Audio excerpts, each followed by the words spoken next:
Thanks. Thanks, Janelle. Yes. Okay. Thank you. Sorry, I've just been playing with settings and it's just not gone well today. You know me. These things are usually a bit of a disaster because, I don't have a producer. So hang on. We're driving 8 cars at once. Give me 1 second. Hang on. 1 sec. Chat. Where are you, chat? You go on. Okay. We're better now. Thanks, Janelle. Just 1 second. Let me just find the chat. Transform. I have a feeling that I'm just going to not fuck with the chat anymore. Okay. I'm just going to leave it there. Just going to have to stay there. Okay. All right. I do have a producer, Matt, just not one that can play with things in real time. Well, OBS in real time. All right. So, hi, everyone. I watched back my the Twitter files about the suppression of COVID stuff, right, from the Twitter files back. What the fuck? What's going on here?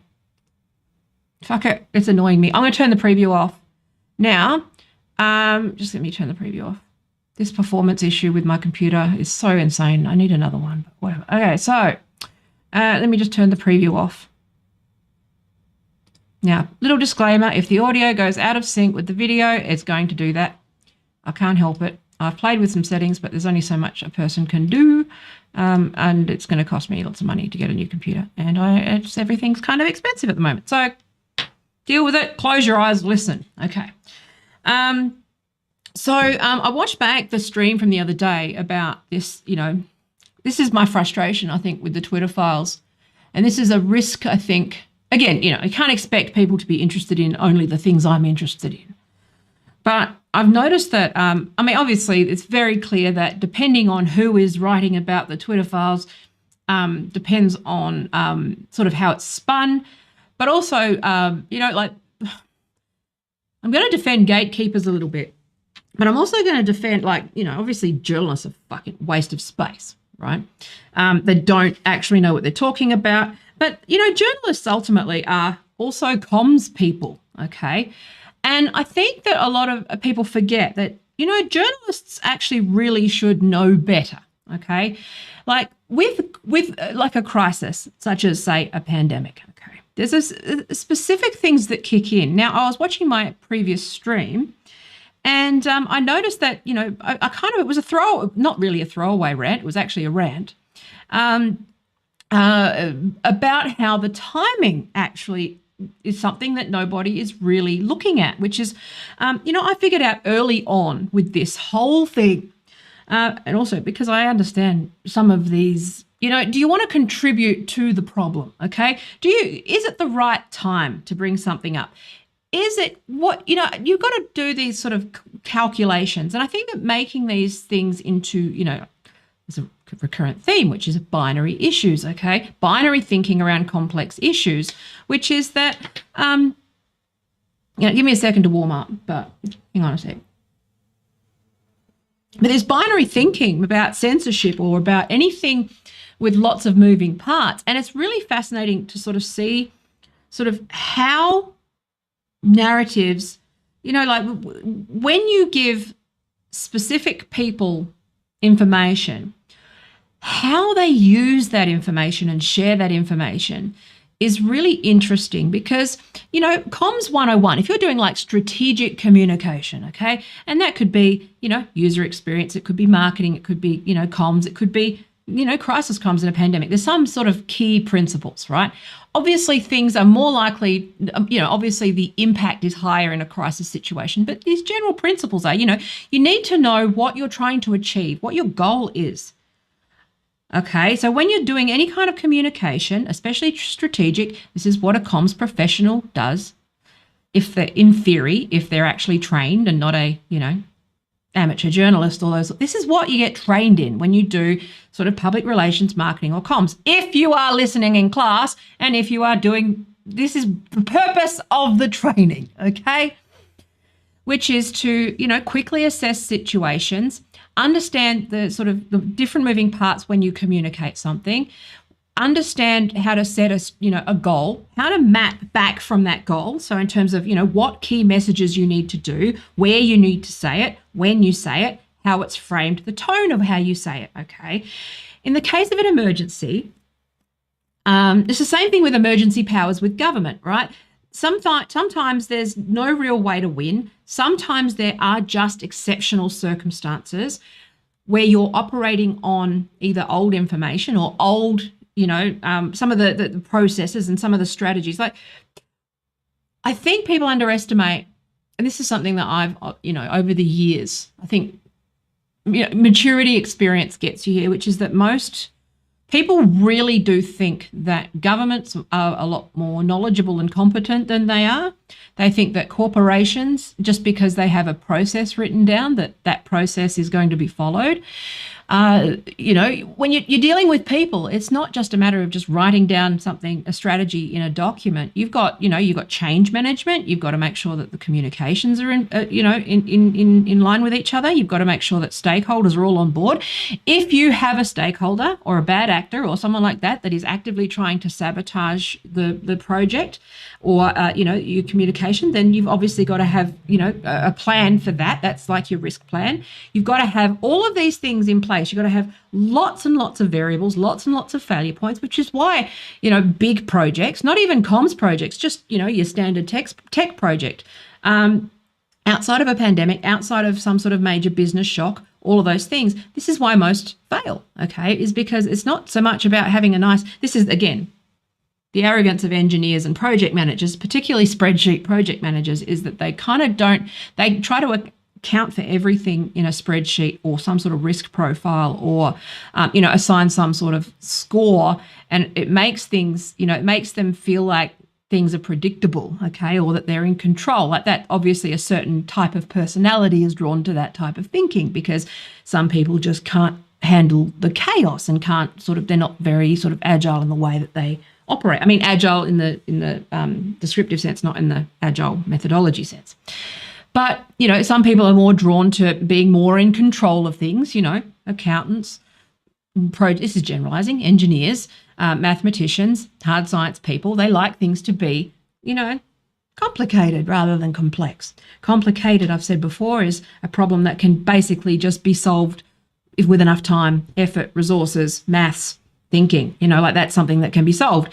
Physics, complicated, okay? Once you get to certain parts of physics, obviously complexity, but, they sit there, they just keep doing equations and they figure it out. Same thing with, anyway, I'm not saying that there's no people stuff there, but it's a more predictable, less fluid, less dynamic, less complex way of looking at problems, okay? Now, in comms, so this is one of the problems with, I think, and then this is just my experience with corporations, okay? And I'm stereotyping. This is a normie audience. This is not a business audience. I'm just stereotyping certain types of people that I've come up against over the years, which is there are people who are methodical. They like known answers. They like to have a process, an algorithm. They think that the document is the plan. They think that if people fail to meet up to or live up to these plans, that somehow there's something wrong with the plan rather than it just being a people thing. It's the same like with psychology. I mean, one of the jokes with psychology isn't a real science. It's like from, hard science people, it's like, well, yeah, it is. It's science, but the target's moving. It's constantly moving. It changes all of the time. The thing that you're studying, as soon as it shifts context or, is around other people or whatever, those things are constantly rapidly moving and changing and dynamic. You can't necessarily, fill every gap with those things. There's, yes, and this is where, obviously this is a tangent, but, experimental design in psychology is fun up to a point, but they've really gone too hard in the overcorrection, in terms of like experimental, because that's obviously, again, academics are drawn to certain things where they can figure out a problem. They can, quantify it. They can measure it. It can be measured. And this is one of I think the big problems we've got. Again, it's a lot of this stuff isn't really solvable. It's just manageable, right? But, people went too heavy and had too much faith in, quantitative data that is like, biased and crappy, right? They're building algorithms off the back of things that were manipulated, censored. You know, like a lot of, and this is where I say, well, cut academics some slack in certain, because, you know, I read a lot of the research. So you got to cut researchers some slack. And I'm going to show you a little, just a snippet of some of this, because I think a lot of ordinary people who are just consuming your everyday media or just sort of passively scrolling, you know, let's say a news article or, you know, a press release or even, you know, even a literature review or meta-analysis, okay? They kind of get an overview, but they don't, I was talking, actually my son we were talking about this today, where the difference between someone who builds something from scratch or creates or, you know, makes something versus someone who passively consumes something. One of the things that, you know, because he's obviously into gaming and stuff, and he's one of those people that, you know, he comes and he appreciates sort of what goes into every aspect of a game, you know, sound design, textures, you know, story, joke writing, you know, so many aspects, not just, you know, code a game, assemble it, and, you know, like, and you know, like the commodification of these sorts of things has had an impact on people not really necessarily appreciating the craft that goes underneath, like the effort that goes into keeping, like, you know, Matt's here, the effort that goes into keeping a server up, you know, the effort that keeps a business afloat, the unpaid hours, the unmanned hours, you know, like, you know, keeping someone alive, all of the training. And, you know, like when I've been in hospital or whatever and I've had complications, like it takes a team of people with 15 years of experience each, you know, to keep me alive. Like the effort and training and passion and, you know, how many, you know, people didn't make it that were learnt from, you know, all these things, the complexity, everything, it's easy to go, well, the doctor fucked up, or, it's probably a bad example, but I'm saying, like, you know, you just got to break down about what actually goes. Well, Matt said, well, we're supposed to keep servers up, and Twitter, I think someone should tell Elon Musk that. It was down for most of the day yesterday in Australia. Got a lot of work done. Anyway, that helped to keep me on point. But, you know, like, I think having a granular understanding of what goes into something like even just a basic project plan, comms plan with lots of moving parts, when you're dealing with people, when you're specifically dealing with people who are traumatized, and the way that they respond to that trauma varies based on all of the other factors of psychology. It starts to get bigger and bigger and bigger and bigger. And this is where it's frustrating. I mean, this is what journalists do, which is journalists, their job is to sell narrative, you know, get people elected, corporate interests. You know, their job is to just, you know, go with whatever the fuck gets them clicks. Okay, that's the job of a journalist. They are not experts. Even a good one like Matt Taibbi is a good journalist, but, you know, he's still he's been better at contextualizing a lot of these issues. But you know, like, back to what I started to say while I was trying to warm up, is that you can see that people are looking. I mean, one of the things I'd like to just look specifically on the gender debate and the conversations around how that was decided and the moderation and how that was gamed, and sort of use the data to validate, you know, what I suspect has already happened anyway. Okay, which is that Twitter were doing their best. Bad actors were manipulating the platform. They acted imperfectly with a lot of crazy shit going on. I can't see how in many cases they would do any differently. And, you know, the COVID stuff is actually related to that. Now, I'm hesitant. I've always been hesitant to even mention COVID. First of all, not qualified. So I am parking an opinion on the science because I'm not qualified to talk about that. Okay. I'm talking about a different issue, which is, first of all, the failure of journalists to, even the Twitter Files journalists, to contextualize and explain to an audience why these things are in place, the background, okay? Now, and again, that takes subject matter expertise, but, you know, I think that's why people like me, that's why, you know, releasing all of it so people like me can go in and dig would be the best move. I'm hoping that eventually we'll be able to go in and look for what we're looking for, that's what I'm hoping happens. But right now we're kind of flying blind. We have to guess.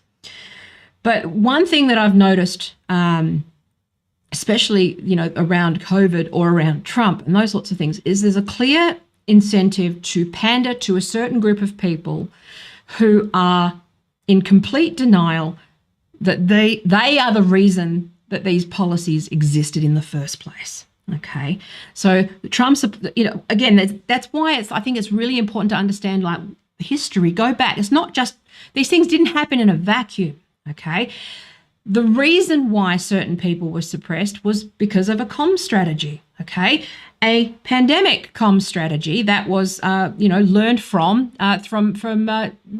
2009. So this was a lot of these, the H1N1. Is that bird flu? I don't know. So again, I'm parking it. I don't know anything about it. I'm an idiot when it comes to viruses, and I think more people should I don't know anything about that. I know my bit. And so I can see what the failure was here, which was that the plan was from 2009, first of all. So social media, it was sort of, COVID, we had a few sort of small runs, but COVID was the first real post-Trump, large-scale, with mature social platforms, with algorithmic moderation, with the kind of disinformation volume that I think is really, really difficult for people to comprehend. It's like trying to comprehend the difference between a millionaire and a billionaire. Okay, that we can only so the way our brains work, we can only sort 7 things. We can only remember, even the biggest genius can only hold 7 things in their brain at any given time. So for us, it's really hard for us to conceptualize massive numbers and the volume and the scale, especially when it comes to bots and spam and the problem of, troll farms, disinformation, bad actors, chaos, the possible variations on how those all intersect with each other, okay? And there's a lot of people politicians, journalists, media moguls, people who just benefit from turning a blind eye to the scope of the problem, or they use it for a political purpose, which is that they're trying to discredit their opponent. Okay, and so this is, again, more broadly around the Twitter files, because I think that this is a really, really important way to frame it. I shouldn't have to do this stuff. I don't have access to the raw data, so I'm sort of flying blind. I'm basing it on what's been said so far. But I just want to talk about, I don't know what the actual internal strategy around this was. Again, I'm reverse engineering stuff based on what I think is best practice. I'm not a crisis comms specialist. I'm in comms. Okay, I know roughly, I'm across what to do in these situations. Nobody in comms is actually half good at their job, rather than a fucking two-bit journalist, Substacker, okay, or a YouTuber, or those sorts of people. People who actually are on the ground every day, trying to communicate about stuff that can cause panic or fear, or panic buying, or those sorts of things. Health communication, science communication, I think people really don't understand how many moving parts there are to just communications. Now, this is the problem. I alluded to this, well, didn't allude to it. I ranted about it, which is journalists should know better. A trained journalist should know about comms. They do comms degrees, okay? So they've got no excuse. Academics think that they are brilliant at everything, and that the world must hear their take on everything. They think that they are, I think there's been some studies about how the smarter you are, the more prone you are to, rationalize or think that you're smart at everything, right? I can't remember what that study was, but it's Dunning-Kruger effect is rife, even in academia, where they think that the PhD or the, specialty in one field. I encounter this all the time. Engineers telling me that they know how people are, or that, coders telling me how design works, or, STEM bros telling me about how the humanities is a waste of time, or sociologists telling you that, political science is, that they're experts in political science, right? That is a human quality, to think that because we're smart and everyone get all the praise and the accolades, we finally spend, years and years and years writing this one piece of paper, this one 75,000 word paper with narrow tunnel vision on one topic for 4 years, and you finally get there and everyone thinks you're brilliant and you're smart and you're the smartest in your field. Well, you also spent 7 years reading about one thing at the expense of other things. Okay, this is the strength of people who are multidisciplinary like me, or who sort of straddle different, sort of. As much as I wish that I could organize it all into subject matter expertise, there is some benefit to having multidisciplinary thinkers and generalists who can spot sort of where the gaps are between these in communication. Now, one thing I've observed working with academics is that they're arrogant as shit.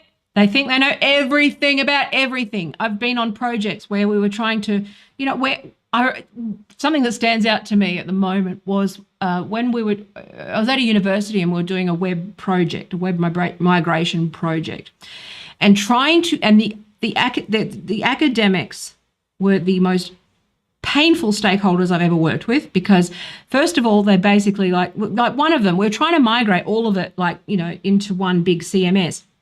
So it was all sort of, standardized and all that sort of stuff.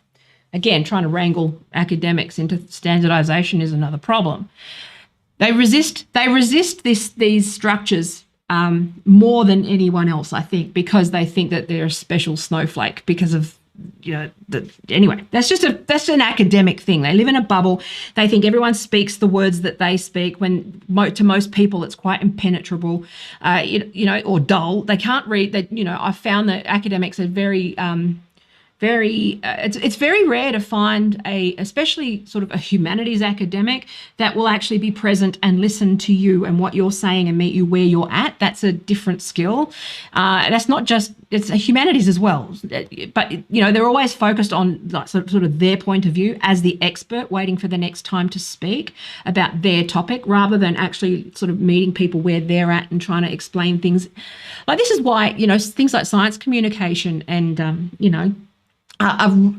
health communication and those sorts of things are really, and even theoretically, tech journalism is are important, because those are specific skill sets that it's a very rare combination of skills to be able to be interesting and engaging and articulate and also empathetic enough and not have so much tunnel vision that you don't meet people where they're at and go, okay, well, I think that that's one of my strengths. I know that I ramble a bit on streams, but, one of the things that is my strength is to I live in my own head too. Most people do. But I think that because I haven't gone through that PhD process and I get distracted too much. I think part of the reason why I don't really see myself getting a PhD is because, I start to think about that thing, and then I get interested in, and I see the relationship between that other thing and how that's related and how that's related. And, that's partly why the streams are meandering as well. But because things are all sort of somewhat related, but most people are focused on sort of one splinter, one narrow, it's kind of the flip side, the curse and the arrogance of sort of being an academic or a subject matter expert or really good at one thing.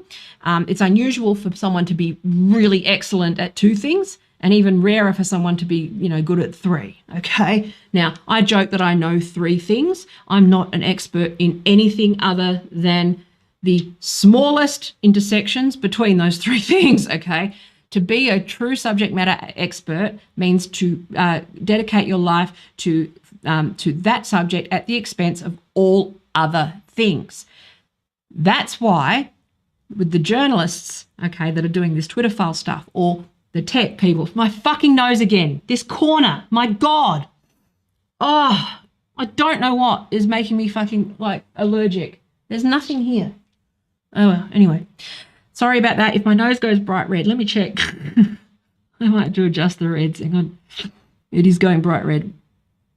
That's all right. No, but so to be a subject matter expert means that you need to be focused on something at the expense of everything else. That's the nature of being an expert in something. And I've always refused to do that. I'm just generally interested and like to see the connections between things. And that's why I probably broadly fit in comms, okay? Because the role of comms or, sort of that executive comms stuff, strategic comms, social sciences, that sort of stuff. Hang on one sec. Let me just, I fucked something up here. Hang on. Do you guys mind if I just fiddle with this for 1 second? I'm really sorry, but it's actually when I do a screen share, it's actually going to be a problem if the chat is right there. So just give me 1 second. I've just got to adjust it. I'm really sorry. Hang on. It's actually just driving me a bit bonkers. So, okay, it'll only take a second. Because I went from 1080p to 720p to 1080p to try and see what I can do about the performance issues. But honestly, it's just end of life. There's not much I can really do about it. So anyway, okay, we're back. So turn studio mode off. Okay, there we go. It's better. Because once I share the screen, it'll be, the chats will be showing up over the screen share. So, so that's one thing. So first of all, I just want to say an academic in a field is not an expert in comms, okay? Especially if you're a tenured academic or a public servant or even, corporation, you would normally go through a certain process in order to, communicate a thing. Like when you do, like, let's use an example of like some great big, breakthrough with cancer. Let's say, here we go. Let's say you found a cure for a specific type of cancer. Now, you might be really excited about that, and you should be, okay? You might be 100% correct. Okay, hang on 1 second. Let me just turn the preview off again because of fucking performance issues.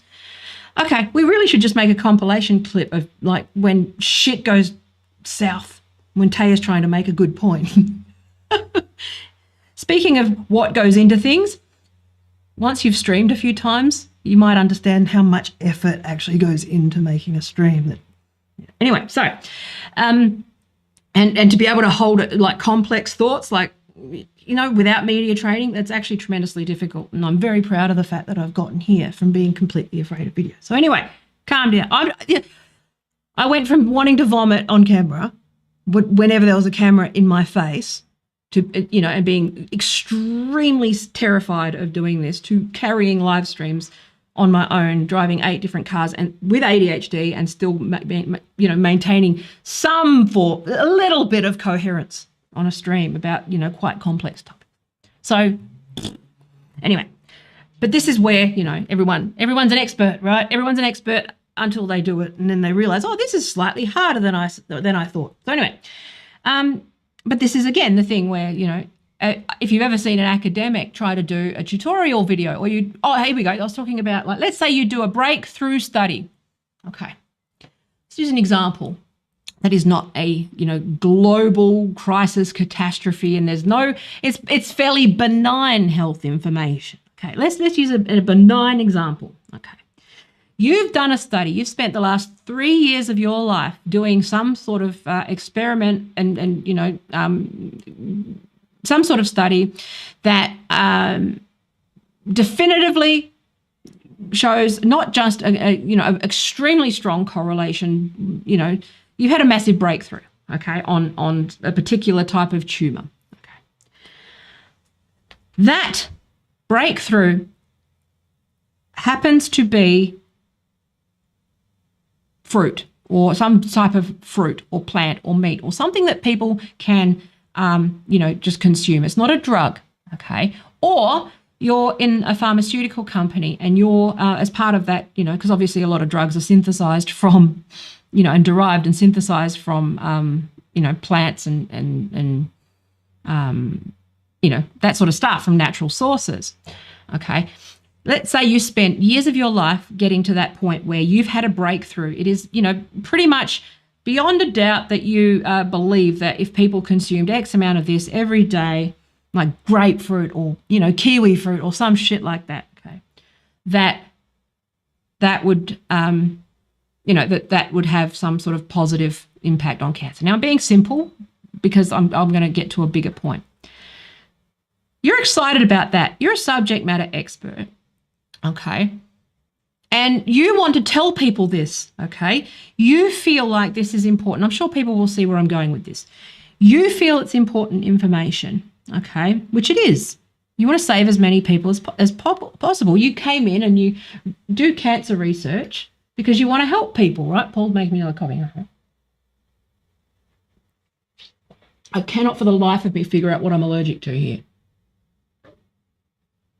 Must just be dust. Dust. Okay, so you're not a bad person. You're not evil. You're not doing anything other than the thing that you know best.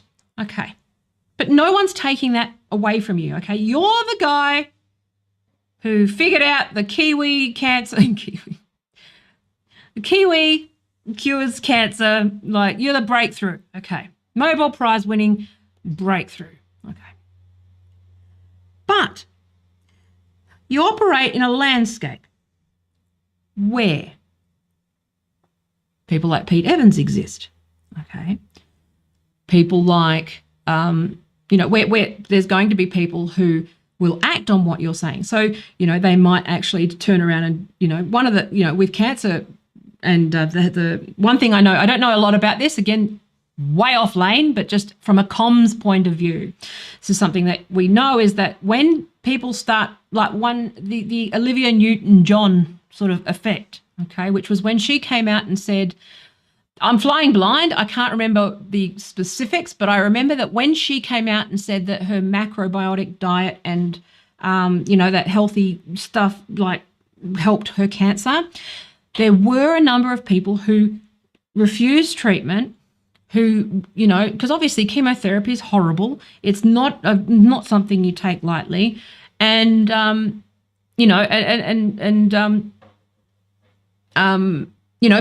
she did have an impact on people sort of refusing treatment, or, there's a lot.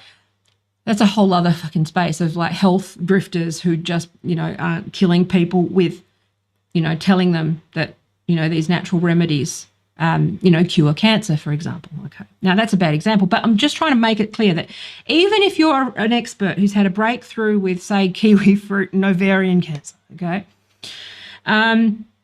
you might be right. You might be correct. Okay.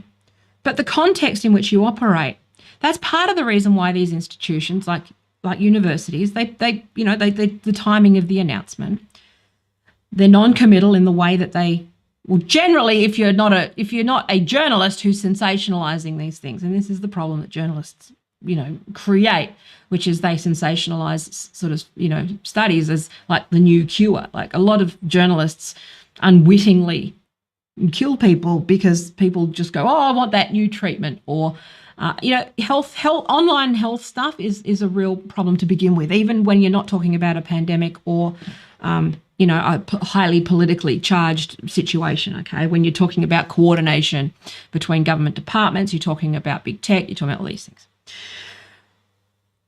Would you think that an academic, okay, the kiwi fruit cures ovarian cancer, the academic who, yes, they were right, okay? What they said in that they just read out their abstract, okay? If they just went to Twitter and said, I found the cure for kiwi fruit, I found a cure, okay, they used the word cure, and it was right in the middle of a time when, there was a government campaign, to try and get people to do early detection, or to, it's probably a bad example because it wasn't as widespread. But I think you're getting my point. Would you think that was optimal? Okay. Or would you suggest that maybe they talk to a comms person, maybe they talk to their team, maybe they go through a process to make sure that those who know how to communicate in a way that's not alarmist or doesn't change behavior, because communicating, the way that we communicate has a behavioral impact. People act, in certain ways. And now what I want to do I know I've waffled a little bit, but I want to, because the thing that stuck with me with the last, the COVID suppression stream, and if you saw it, I was a little bit tired, and had a shot of vodka, but what I inarticulately expressed was that the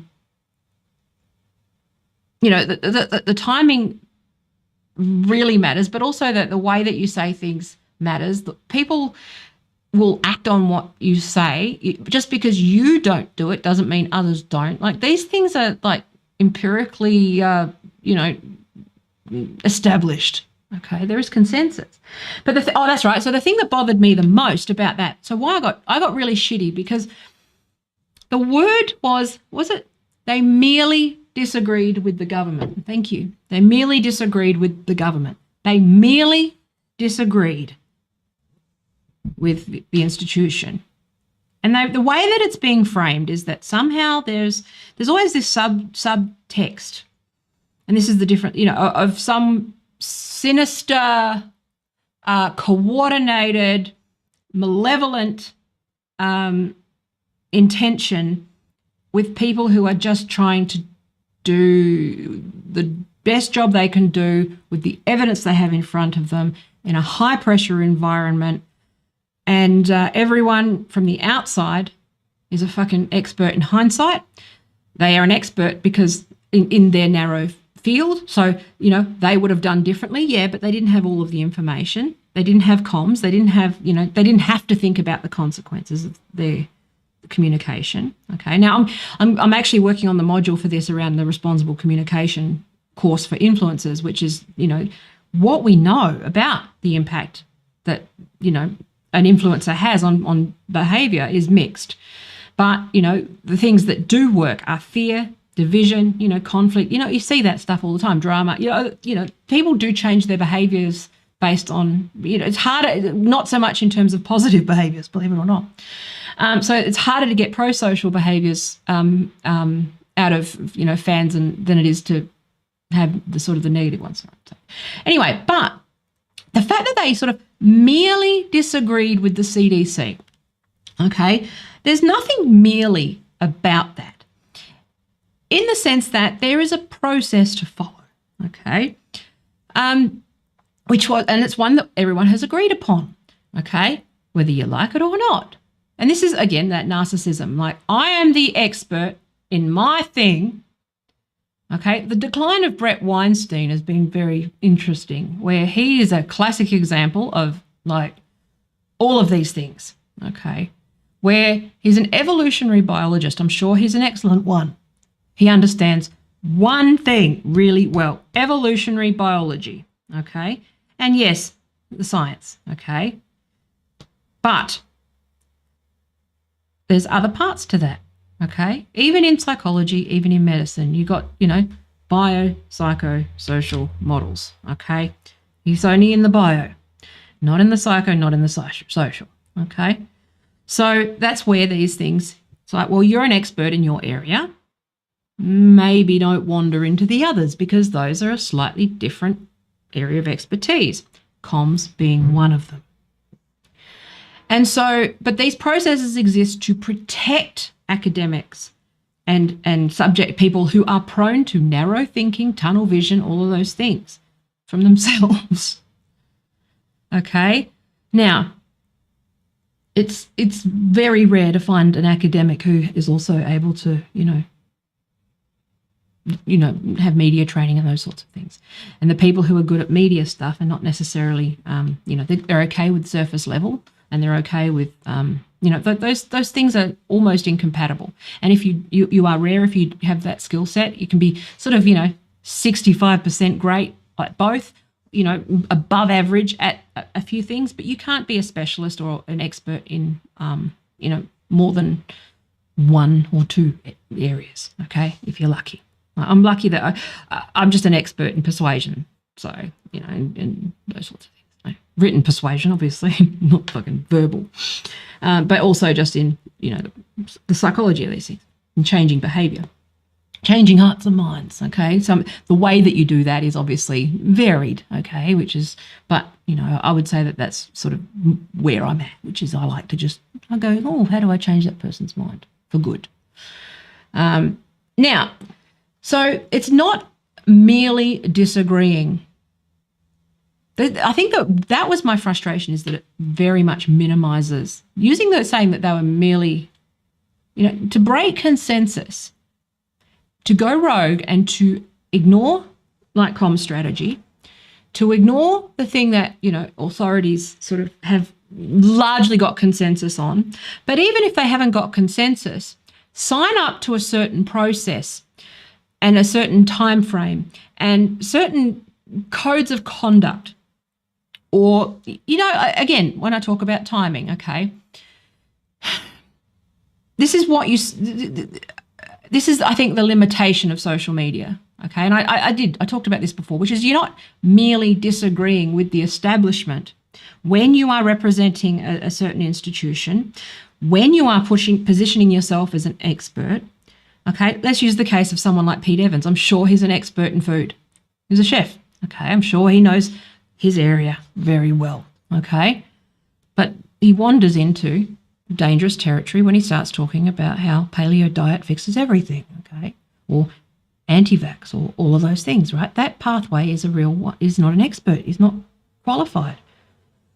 The thing about expertise, and the thing that makes a good expert versus a shitty expert, is an expert that's willing to work with other people and put their brains together to solve problems, rather than just sort of, think that they are the be-all and end-all of every problem, right?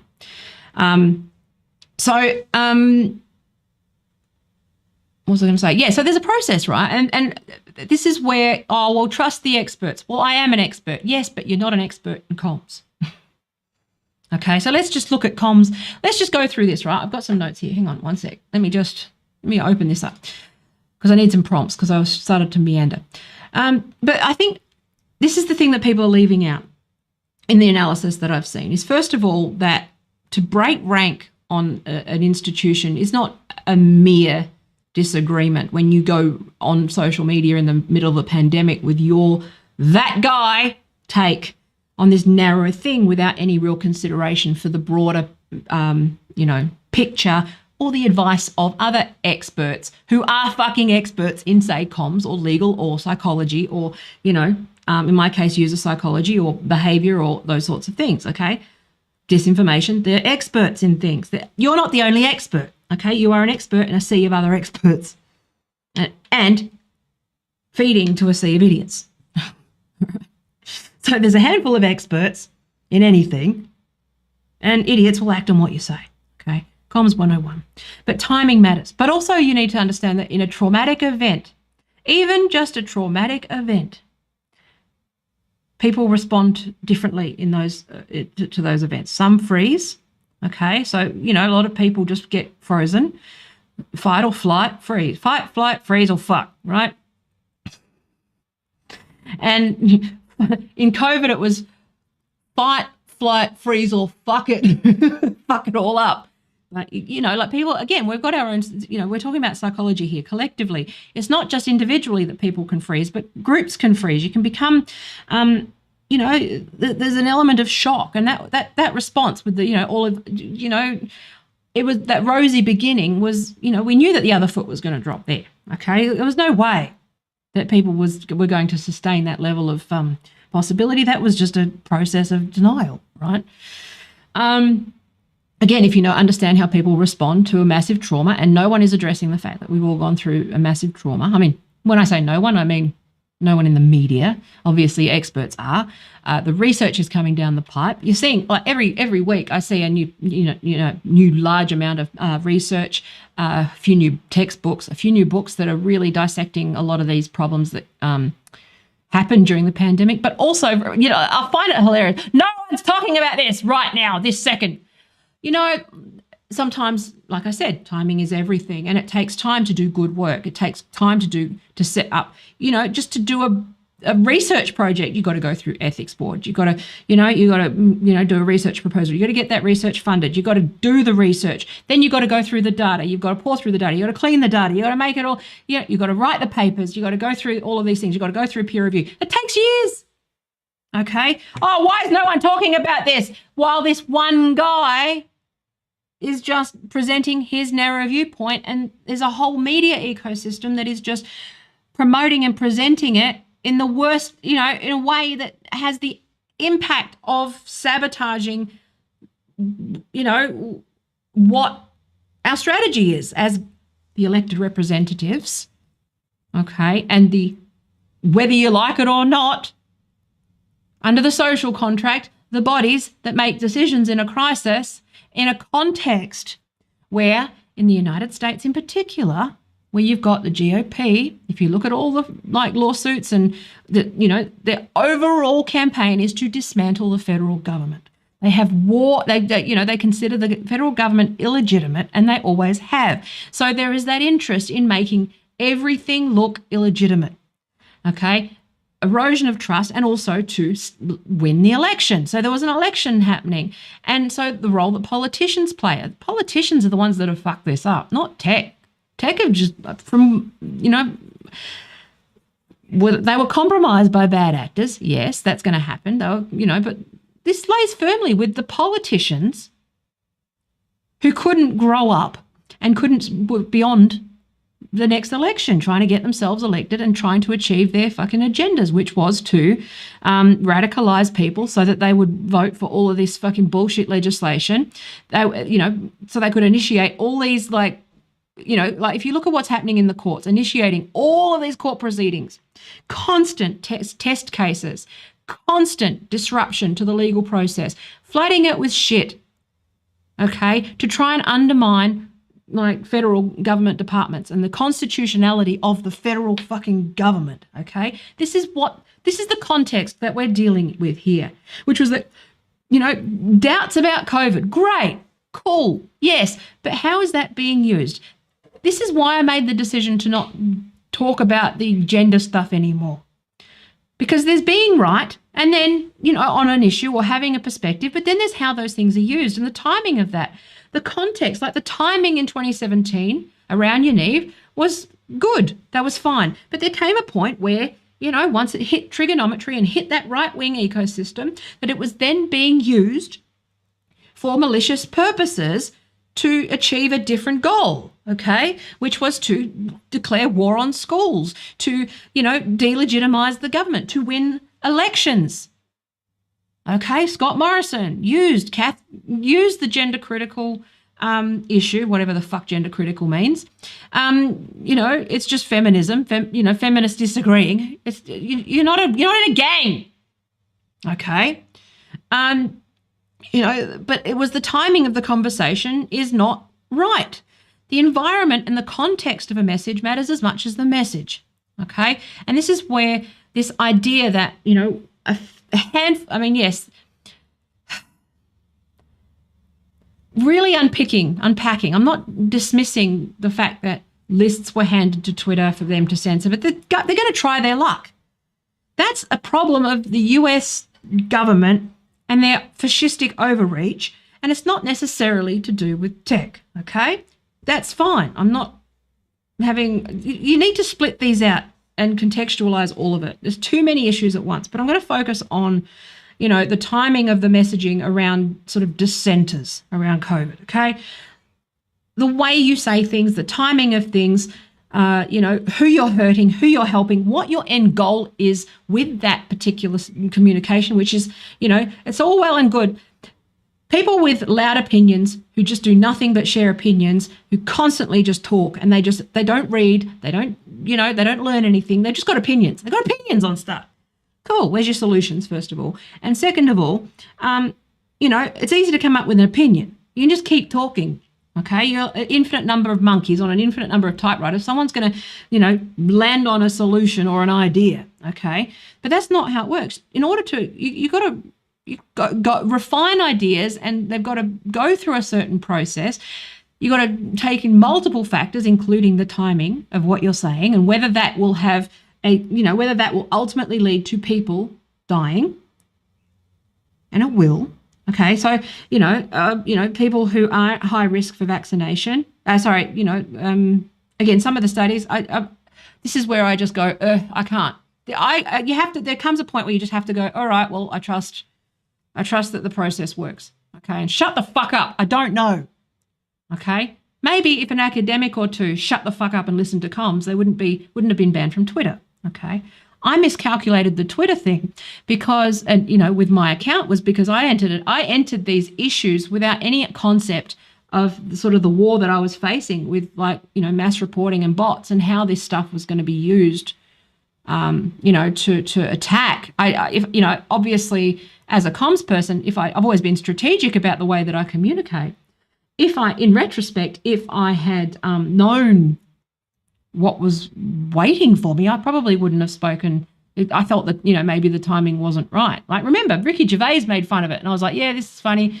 Yeah, people were speaking out. I thought, I didn't think it would go the way that it went. It was one of those, anyway, that's a side point. Sorry, I've got itchy nose. It's very distracting. But the process exists for a reason and the timing matters. And, anyone who has, think about, okay, so maybe what we need to do is think about what actually happened. Okay. So when you're looking at comms theory, okay, timing is everything.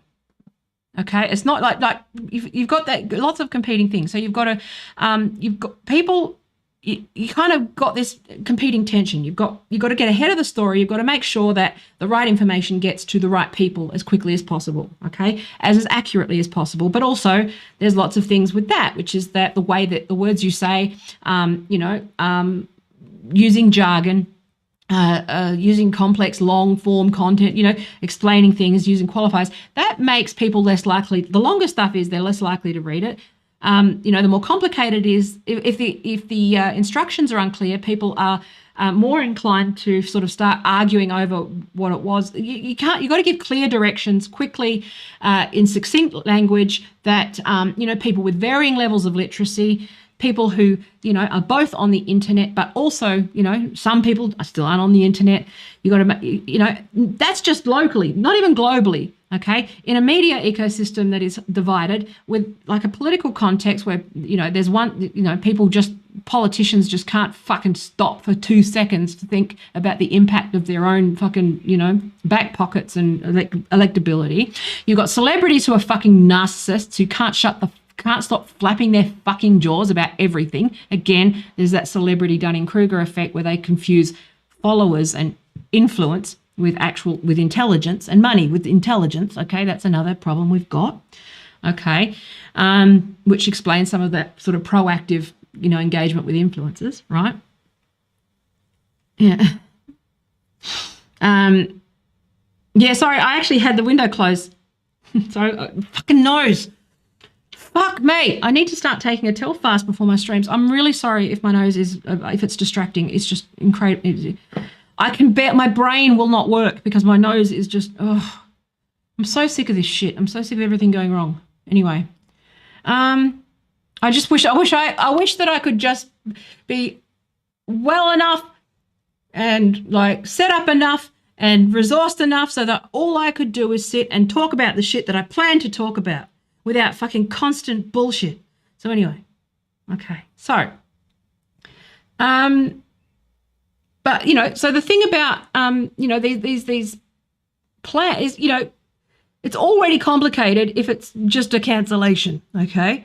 But this is the context that we're operating in. But, but when the tension that you've got between acting fast in a crisis, crisis comm situation and making it simple so that everyone listens, you got to balance all these things. You got to, make it simple enough so everyone listens, and idiots will fucking misinterpret it. That's just what idiots do. You've got a whole media ecosystem and an online ecosystem of people who will just always try to make a buck, okay, and lie. You got Dunning-Kruger fuckwits. You got people who call themselves journalists who've never studied comms and don't understand any of the strategy around some of these things, Dimple. And this is the perfect storm of many factors. But then you've got to, like some of the principles around how people respond to information, which is that, the more simple that you make it, the less complexity you strip out. So you need to have everything sort of at a 5th grade reading level, okay? Because America, okay, not, and here as well, but, we're focused on America because America is the most dysfunctional example, and that's where the information is with Twitter files. We don't know how entities outside of America operated with Twitter. So we don't have that information. But I'm going to assume that America is more aggressive, okay, with the censorship. Australia doesn't know their head from their arse. But the Department of Home Affairs here obviously needs some scrutiny as well, especially under Dutton. Not so much with this government. I'm not too worried about, because they don't give a fuck. But anyway, so... But remember, so you've got these things that are competing with each other. So you want to keep people up to date. You want to make it as simple as possible. You want to make, clear up any confusion, because there's going to be people who are willing to make a buck, to be the breaking news, to be the source. Like, if you're, you're going to be those people that are sort of first in line to speak, even if they're not informed. There's going to be people looking for answers and assembling. There's always going to be bad actors who jump on a trending you've seen it, jump on a trending topic, or jump on YouTube or live stream or whatever, and try to get the breaking news, because there's money and clout and fame and all those things that are attached to that. Okay, that's not even journalists, that's just ordinary people who are not trained, media trained, not trained in comms, don't understand that the way that they communicate about something has an impact on other people. Okay, that's why I make it very clear that I'm not a journalist. I'm not I talk about the things that I talk about, but most people don't take that responsibility on board. And this is one of my criticisms of Joe Rogan, which is that he should know this. He knows that the timing of the way that he's a comedian. Comedians are the people who work with timing more than anybody else.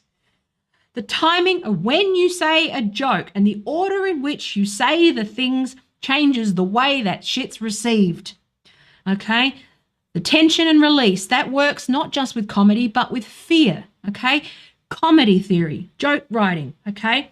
The structure of a joke works very much the same way as the structure of a horror film. One uses tension, builds tension into a laugh and release. The other, right, builds tension, results in fear or a surprise or a shock, okay? He should know better. Okay, because he's a comedian and comedians work in that space. He should know that the flip side of that is that people will use that.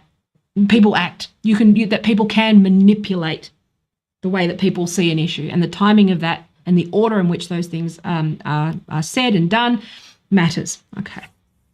Now, I thought, okay, let's go back to basics, right? So let me share my screen. Hopefully this isn't a fucking performance disaster, but there's a very good chance it will be. Okay. If it is, I'll just have to turn it off. So I actually went back to a textbook. Okay. Social media and crisis communication. Okay. Hang on. Let's make that better. Let's move it over. No, it's not going to do. Okay. Hang on a second. Yeah, I'm so sick of this shit. Okay. One sec. All right, so this is just a textbook. Okay, so this was actually written. Yeah, I'm gonna have to hide it very quickly because of the performance problem. Sorry about that. But this was written. This is pre-pandemic, proper academic thing. Where was it? 2018. So this is a pre-pandemic crisis comms textbook, okay? And so where are we? So the corporate, where are we? So let's go to, there's so many, ethical management at a time of crisis in the social era, okay? Sorry, go to my Substack where I complain about being censored. So you've got these, numerous studies have been done on using social media and PR, crisis communication, public engagement, and ethical guidelines. Pew Internet study revealed that social networking site users are clicking in more frequent than ever before. Yeah. Okay, so they showed corporations usually are not actively communicating with stakeholders via social media, though many conversations among social media users are about them. Now, where are we? This is Brian Solis, okay, who's one of the trailblazers in this space years ago. Contended that social media are not lawless and the behaviours on social networking sites should be guided by aspiration grounded in virtues packaged in respect. So I think you just got to understand that. Where are we? Here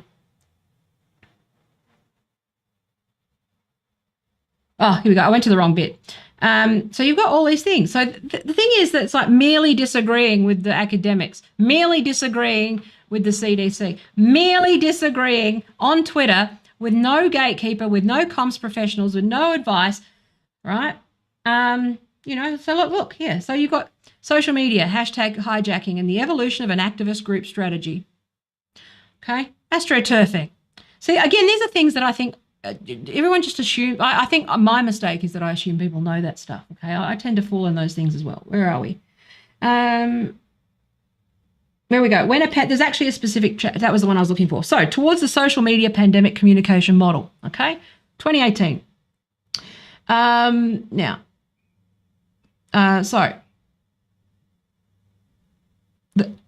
2009 H1N1 pandemic was heralded as a benchmark for the effective use of social media to respond to crisis, okay? So Web 2.0 presents a unique opportunity to investigate the potential role of these technologies in public health emergencies, okay? So the literature review. So after the 2009 H1N1 pandemic, the WHO produced pandemic influenza risk management to consolidate the lessons learned and streamline communications to the public, okay? Hang on.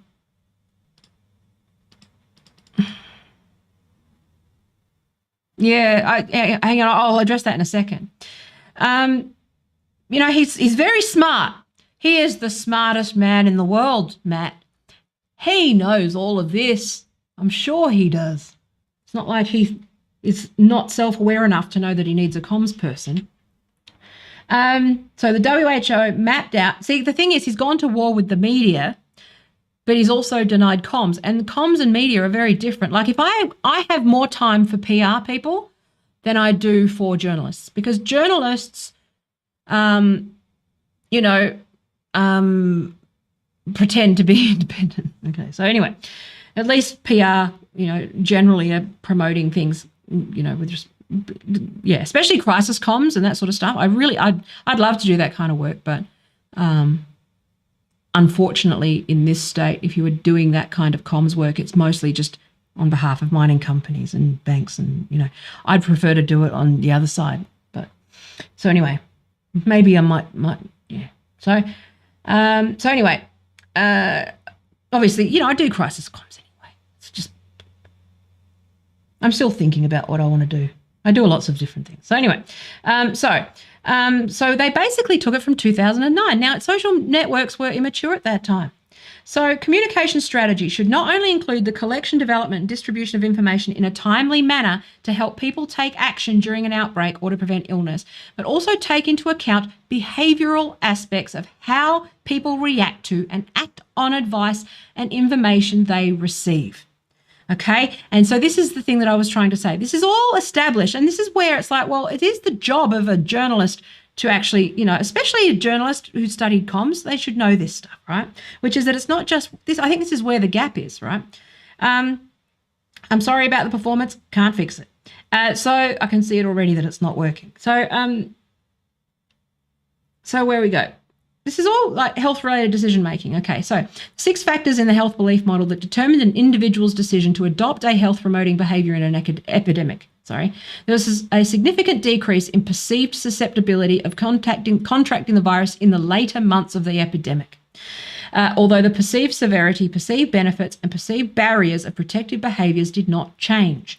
To address this dissonance, the authors suggested that the cognitive numerical representations of risk be translated into a more vivid, self-related, and affect-related form of risk perception, such as perceived threat, risk, and worry, as it was much likely to trigger preventative intentions and behaviours. So what that means is people are more likely to change their behaviour when it's not an abstract concept with numbers, but actually makes it, relatable. That's why, using influencers and having that coordination is important. Making sure that everyone's on board with the same message, consistency of message, okay, the clarity of the message, because as soon as it's unclear, people don't do stuff, okay? Now, I'm going to have to flick through this real quick. I'm sorry about the video. So the objective of communication in a pandemic is to control the spread of a highly infectious disease and to present facts of the situation to maintain public confidence. Sturgis suggested 3 categories of information content as a crisis progresses through its life cycle. As a crisis progresses through its life cycle. A, instructing information, which informs people affected by the crisis of how they should physically react to the crisis. Okay, which is what most governments did. They made it simple that, but the people who, the well poisoners are quite deliberate. They were just trying, those people that were trying to score political points in order to undermine their opposition, okay. That's why I think, the Australians did better in the sense that we kind of all just gave ScoMo a fair shot at just doing the thing. Okay, premiers worked together. They just kind of put a pause on all of this like electioneering and shit, okay?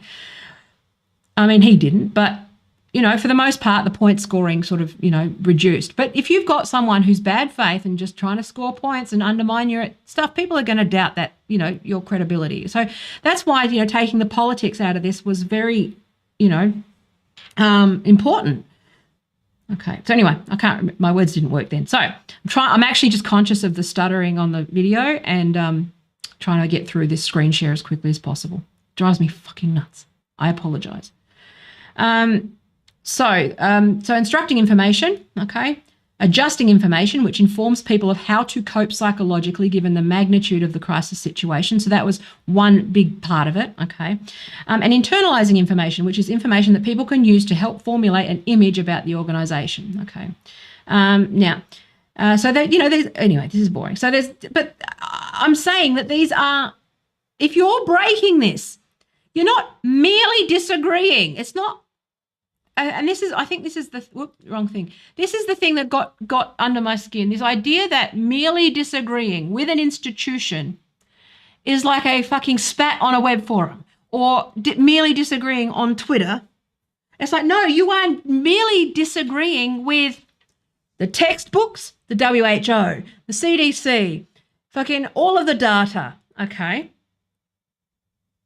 The context. Okay, the fact that people are likely to panic if you say the wrong thing or the wrong words, the selection of words, the way you say it, the people being more prone to conspiracy theories when they're afraid, okay, those sorts of things. That's all something that needs to be taken into account. And this is the thing that I think it's like, well, what solution have you got for that? Other than denying, other than just, calling it a flu or denying that it was a disease or you're an idiot if you think that, okay? Or, like I see a lot of people complaining like toddlers about these things, but I don't see any solutions, like I said last time, okay? I'm really sorry about this stream. I've been thrown yet again by the performance problem and like the itchy nose. I can't operate. My brain, I just can't operate with those distractions, and it just makes for a garbage stream. So I'm really sorry. I can't. There's not much I can do about it. Actually, I want to show you something else, which is this, and unfortunately, it's another screen share. So I'm sorry, but where are we? Hang on a sec. This is CDC stuff. This is a CDC manual. Psychology of a crisis. So they know all of this stuff. This is the, oh, fuck me. Oh, I give up. Fuck this shit. I give up. I fucking give up on screen share. I can't operate like this. I just can't operate like this. So anyway, I was going to show you a spreadsheet of research, which is that you had people manually compiling all sorts of, like if you actually look at what was being shared, okay, I might need to share some links or make a blog post. I think I might have to write this one. I can't stream on this. It's just, I can't share screens. And then I can't, even if I try to, because everything is so shit, then I try to share the screen and it all goes to shit. So then my brain goes, fuck it, because everything's fucking up, and being able to speak and you forget what you're going to say because you're fucking thinking about everything that's breaking. So it's just, anyway, it's fine. It's fine. Let me just talk to you. It's fine. I can just, maybe what I should do is just start lying about things and pretending. Maybe I should just say that, like, everything's simple and start shoveling bullshit to people with no consideration for other people. Maybe then I can just make lots of money on YouTube. That'd be good, wouldn't it? Maybe I should just do clapbacks and, drama. That's fun. Anyway, so these are the things that are competing with each other, which is that, first of all, the timeliness matters because you don't want, like, bad actors to get a run on the story, because journalists are going to run with the first thing because they're constantly going to try, breaking news. The news cycle gets, shorter and shorter and shorter. It is instant. Journalists are fuckwits. Bad people will be prepared. Like I did, actually, if you read my blog post about this whole, when Michael Malone appeared on Joe Rogan with this mass formation psychosis thing, you have these bad guys and bad agencies and, far-right fucking lunatics ready with pop-up websites that are SEO optimized so that when people Google mass formation psychosis, they get all this nonsense. It's not even a thing. It's like, well, no, there's other mainstream theoretical concepts that explain these sorts of things. And this is where it's like, well, yeah, okay, you might be an expert in virology, but you're obviously not an expert in World War II. And the psychology of World War II. And even the people who are experts in the psychology of World War II are experts in conformity and obedience and that narrow. And what these organisations do in an ideal setting when it's not run by fuckwits with, and compromised by lobbyists and corrupt people and, all of the teeth people who are constantly trying to get elected, off your back and illness, okay, or grifters who will just, who don't read and merely react and just spread bullshit. In an ideal setting, we condense and synthesize all of those expertise into these institutions that go through a process. Now, it might be naive. That process, like I said, at the beginning of the stream, there's the plan and then there's the execution of the plan. And the execution always falls down with people and, it gets corrupted at various places. The Twitter files have shown that, even when someone like Yoel Roth is doing the absolute rock star job that he was doing, okay, I'm sure that I'd be interested to know where he goes next because, he really, really should be hot talent, right? But even then, doing your best, you still got people that are just, harassing and they're bad actors. And anyone who is harassing Yoel Roth is a bad person or stupid. I've said this before. You're either really stupid or bad person. You don't know what you're talking. Your opinion is not worth anything because he's clearly trying to keep everyone happy. Every time I read his, his role in any of this stuff, I sit there and I'm just like, I would be in the fetal position every day. Like, what do you want me to do? Like with the COVID stuff, it was like, oh no, big tech can't determine what the truth is. How dare they? They shouldn't do that.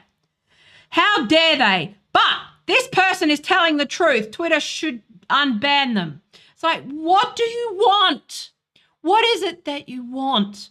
What are you asking? What plan have you got other than this plan? Please. Other than institutions. Because those institutions actually, despite the fact that you and your lunatic, fuckwit, libertarian venture, like fuckheads, want to destroy government and think that, your ability to just robber baron your way through life, for most people, these institutions, however imperfect and however they may break down and fail from time to time, okay, and the American government is too concentrated with, corporate power, okay, that's the real problem. Never admit that, okay. The good guy, it functions when corporations aren't involved, dickhead, okay. And selfish people and narcissism, that's the problem, is politicians who shouldn't be, it's not public service. They're there to fill their own pockets. That's the problem, corruption. Okay, but, you've got these people, it's just like, what? Oh, God. Hang on a sec. I'll come back to it. But, you know, like, think about this. Like, what answers have people got? Okay. Anyway, but the thing is, okay, so I was talking about speed and timing. So when the risk of making things simple, making things fast, beating people to, the punch, acting swiftly, is that there's a higher margin. The risk of error goes through the roof. The risk of being misunderstood goes through the roof. Okay, because there is a very precise way in a pandemic, especially with or when people are fearful or traumatized, that they will act out in certain ways. Panic buying being one of them. Okay. Bad actors will obviously exploit people's fear for personal gain and profit and make a lot of money from it. Okay. There'll be people who, just sort of freeze and just sort of, will just freeze and not be able to function or do anything. You've seen a lot of people who just sort of are still, barely coming out of it. They've just been frozen. And then you've got people who will fight and, take it out on everyone else and deflect and all those sorts of things. And then you'll have, it'll unpack a lot of pre-existing wounds and sort of, open old wounds. So, the problem with, America is that they were already fighting. They're already like, the media heavily polarized, political system, one party, of, far right. But the media has this illusion of people being polarized, and they're basically sitting there just figuring out how to make the biggest buck and the most spectacular thing in the quickest way possible, in a way that can capture as many people as possible in a country where literacy levels are low, civic education is low, health literacy is low. It's a for-profit health system with bad actors, both domestically and internationally. Cool. But good on you, kiwi fruit. Congratulations on your Nobel Prize for that. But right now, the timing matters, okay, which is that in strategic communications, okay, especially in crisis comms, you have to get very clear on what the goal is. Because I think this is, again, unless you work in sort of that area, which is that if you're purely tactical and only just reacting and only you don't have a plan or a strategy or any clear KPIs, okay? So one, a performance indicator for, something like a pandemic would be reducing deaths, increase, vaccination and, a bunch of other metrics, okay?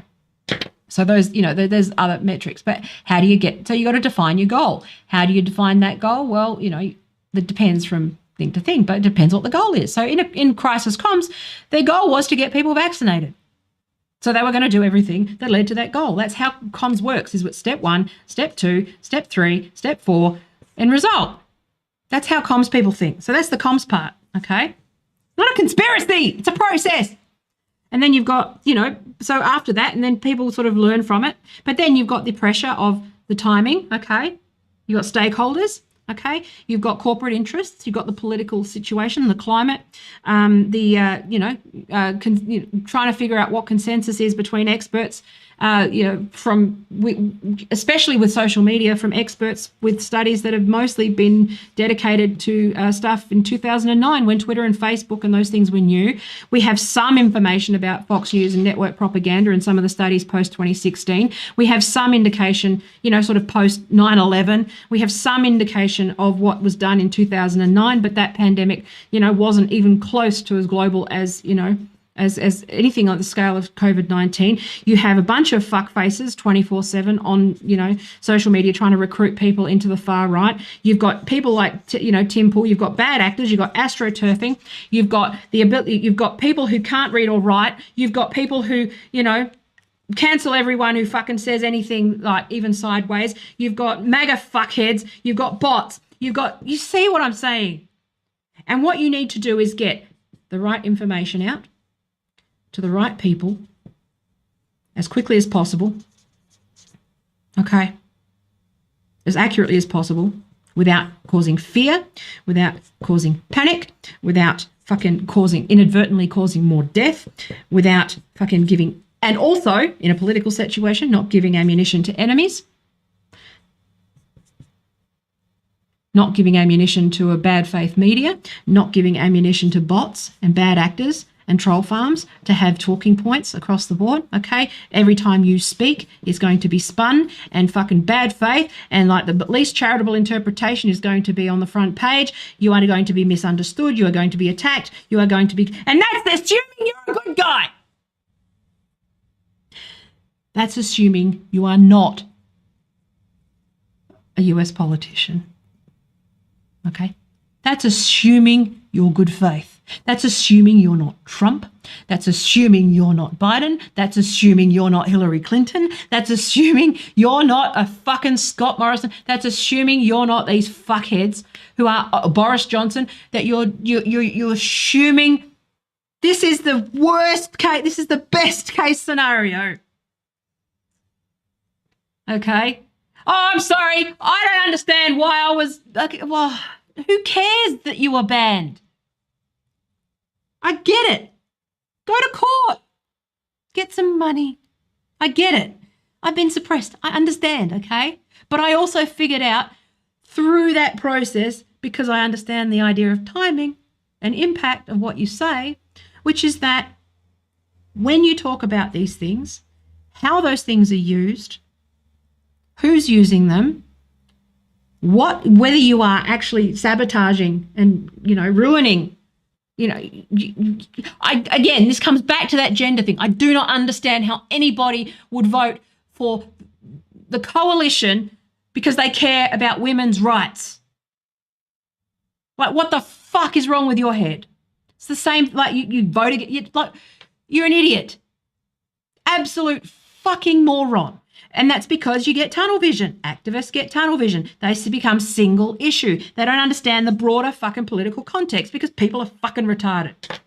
I'm sick of it. And I've got an itchy nose and I'm grumpy. Maybe I should keep, Yeah,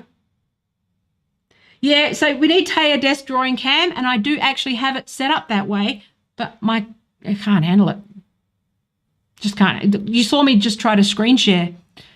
Unfortunately, there's not much. I have so many ideas where I could scribble on an iPad or, I scribble while I'm talking so that it makes, so that it comes out, because I'm used to presenting and whiteboarding something. So even if you can't see it, it's better for me to just scribble it out, for myself so that, I'm thinking more clearly, especially, and it removes distraction. It's like a, sensory thing for me as well to be, physically doing stuff. But so chicken. We've talked about this, the chicken and the egg problem of like my streams are shit because of my tech, and my tech, so I can't raise the money. Like it's just anyway. But I do know my stuff. I really, what I need to do is just be writing more essays as well, not just relying on the streams. Anyway. But there's that part. So that's just the timing part. The tone matters too. Okay, so I think, how important it is to be very careful with your words. And even without these Q fuckhead 5G dickheads, okay, without any of them sitting there taking every little fucking emoji or thing that you use in your comms, every word is a code, okay? Even without that nonsense, you've got you've got to be very careful in a pandemic so that people don't, anybody who was around saw the impact of, the toilet paper thing is obviously the most obvious one. But, Scott Morrison turning around, our Prime Minister turning around and saying, well, the virus is pretty shit, blah, blah, blah. This was I think it was further down. And he basically just said, take Panadol. Flippant. Shelves were cleared of paracetamol. Actually, no, the shelves were cleared of Panadol and the paracetamol was left, which is hilarious because they're the same thing. Panadol is Tylenol, like the paracetamol, right, in America or UK. But, all he said was that this is how important political communication can be. He said, well, just, take a couple of Panadol. Now, most people know when you get a cold, that's what you do. You have Lemsip. That's what he meant, okay? People went, I'm going to take Panadol. People are going to run out of Panadol. Panadol, panic buy, clear the shelves. We saw that happen time and time again. This is how precision of language, you might not even realize. It's the same thing with the cybersecurity thing that I talked about before with attack vectors, okay? The way our brains work and our blind spots work, or when we're in a state of fear, we're not thinking rationally or clearly. People behave in weird fucking ways. I joined Costco right before Christmas because I thought, the new one opened up and I was like, okay, let's do this. And I joined this Costco Facebook group just because, they sort of keep the specials or whatever. And there was an egg shortage at Costco like back in August. And it's become an obsession. Like I call them the school of life hyper consumers. Not educated, very stupid, but they just but they primed to go and hoard everything. Fucking bogans, they're primed to hoard. It is insane, okay? And so the whole panic buying thing, like we might not do it. We might think it's stupid, but we're impacted by it. And these guys have lost their fucking mind. Just on eggs every day. There's in that Facebook group. It's become quite weird. It's like a meme. I love Facebook groups, like where there's like a mix of people because you've got that clear sort of underclass of uneducated fucking people, right? Who are idiot. They're just passive consumers. They're just consumers. They're the panic buyers. They're the hoarders. They're the ones that fuck it up. Okay. They're the ones that are pure lizard brain, no impulse control, no delayed gratification. They don't have the, ability or even just the, the gray matter to even, well, they don't have the resources or the toolkit to pass information and go to self-comfort or self-soothe. They can't fucking read. So they literally take everything on face value. Those people are still around. They just run and they clear the shelves. Okay. But then you've also got people who run and clear the shelves because they want to sell it and mark it up as a profit. Then you've got ordinary people who are affected. So people buy extra. Okay. And this is where, just simply saying that Costco are out of eggs, the impact of that makes people run and buy. And that's just with buying, okay? I've talked about this a few times in my streams where, that's dangerous psychology. That is very scary stuff and very powerful stuff. And this is why I have no time for these fucking people like Tim Pool who are just whipping people up into a frenzy, people who are reckless. Even Joe Rogan to a point, he seems to have self-corrected a little bit, but you can tell that he still thinks it's all a big joke. Elon Musk to an extent. I don't know what the fuck's going on there. That's back to what Matt said. His end game is money. And I think he thinks he's solving the problem, but, I don't get it. I don't understand what he's trying to do. As you've seen on some level, like sometimes I'm on board. Sometimes I think what a fuckwit. Those things can be true at once. Okay. So there's anyway. But the tone. I think people don't understand just how fragile large groups of people are. Again, this is where social, individually, yeah, you might be fine. Social psychology, fine. Social psychology online, different again. Social psychology online, where there's bad actors pretending to be human and everyone thinks that everyone is a human, and corporate interests and astroturfing and all of those things, problem, complex. It's almost like you might have the occasional false positive. You might handle it badly because it's, unprecedented, strange and unprecedented times, okay? But again, it's like, but at the same time, you've got to get that information to people. Okay. And it's not that anti-vaxxers are dangerous. I think most people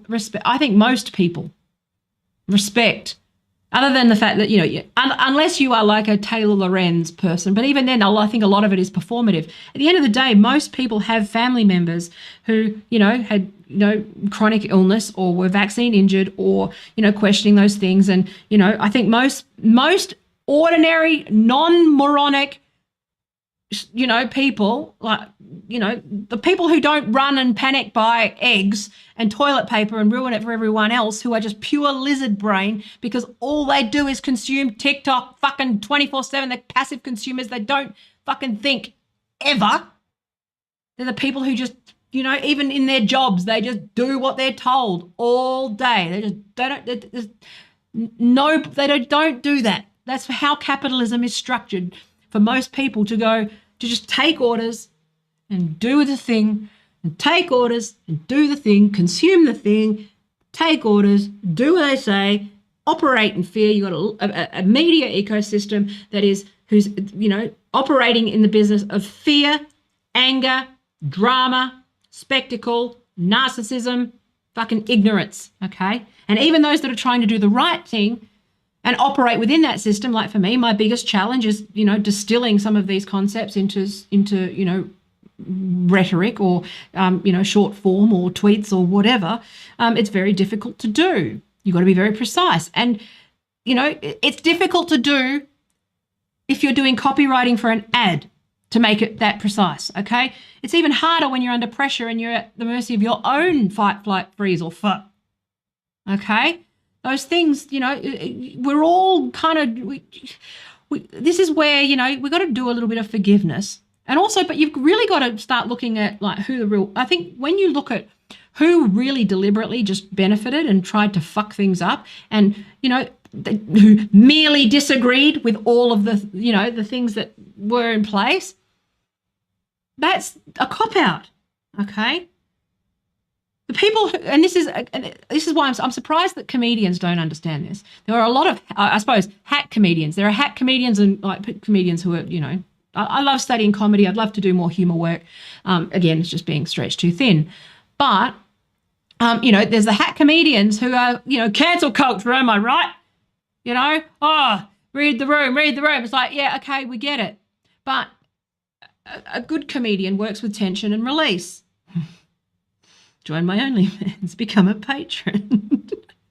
No, but, like they understand that. Like people understand structure. Like I deliberately try to be unstructured and eventually, because obviously I need to turn things into structured content. I just haven't had the time or resources to be able to do that. Like that requires a different part of the brain that requires you to not have things fucking up all the time. You're not reactive. But that's very similar. I'm a good comms person. When I'm paid the rates that I'm really good at this stuff. I'm good at copywriting. I can communicate. It's just, it takes a few goes and it takes it's a very difficult process. But when you're moving quickly in a crisis situation, you've got to make snap decisions. You've got to make various trade-offs. Okay. You've also got to appear calm. So if you're, someone, Donald Trump, he was calm. Fuck, wait. But he was generally, he at least took that somewhat seriously, which was to remain calm and, try to talk people down. And to his credit, Yoel Roth actually acknowledged that as well, that, he might be a fuckwit, but he's trying to, give people a little hope where the media was sort of, your mask cult were, sort of, the histrionics and stuff around that. There was, people would just, there's lots of different factors there. Okay. But then you've also got all these political bad actors and you've got fucking Russia and China who, the virus came from China, which wasn't fucking helpful. And then you've got, the US interests in making sure that Russia and China are demonized at every turn. You've got Murdoch Press making sure that they, he just stokes the flames fucking in every angle to benefit Rupert Murdoch. You've got, you've got fucking disinformation, military fucking contractors and these shady companies that are trying to like rustle up influencer campaigns and do dark campaigns and dark influence campaigns to get, YouTubers sort of being, anti-China or anti-Russia or accusing everyone who criticizes the US government of being a Russian asset. That's the real problem. That's the real smoking gun there, which is the way that these, how you get through that and navigate through that. And it seems like Twitter's done a pretty good job, if all things considered, from a comms point of view. Now, from a user point of view, I think it's just a matter of resources. I'm still, the fact that they never bothered to reply to me is probably just a matter of scale. But, I think this is the difference between someone who is, good faith and intelligent and all those things with these issues and someone who's just, only in it so they can just, profit and spread bullshit, which is that I understand why I've fallen victim to this stuff. I'd like a process where it's fixed and I'd like it fixed quickly, and I get impatient about it because, yes, it has cost me years of my career and life being unable to promote. If I had known that I would be unable to promote myself, like I've got a course that I've been working on, I don't even know how I would even begin to promote the course because I can't get reach. and I can't access the ad platform. I can't do, it's like I have been literally kneecapped. If I'd known that that would be the consequence, then I would have not, like you've got to trade these things off. Okay. I can't get reach. No one sees my stuff. And if you see my stuff, it means you're part of a very select group of people who are there to sort of make me feel like I'm getting reach when I'm not. Okay. I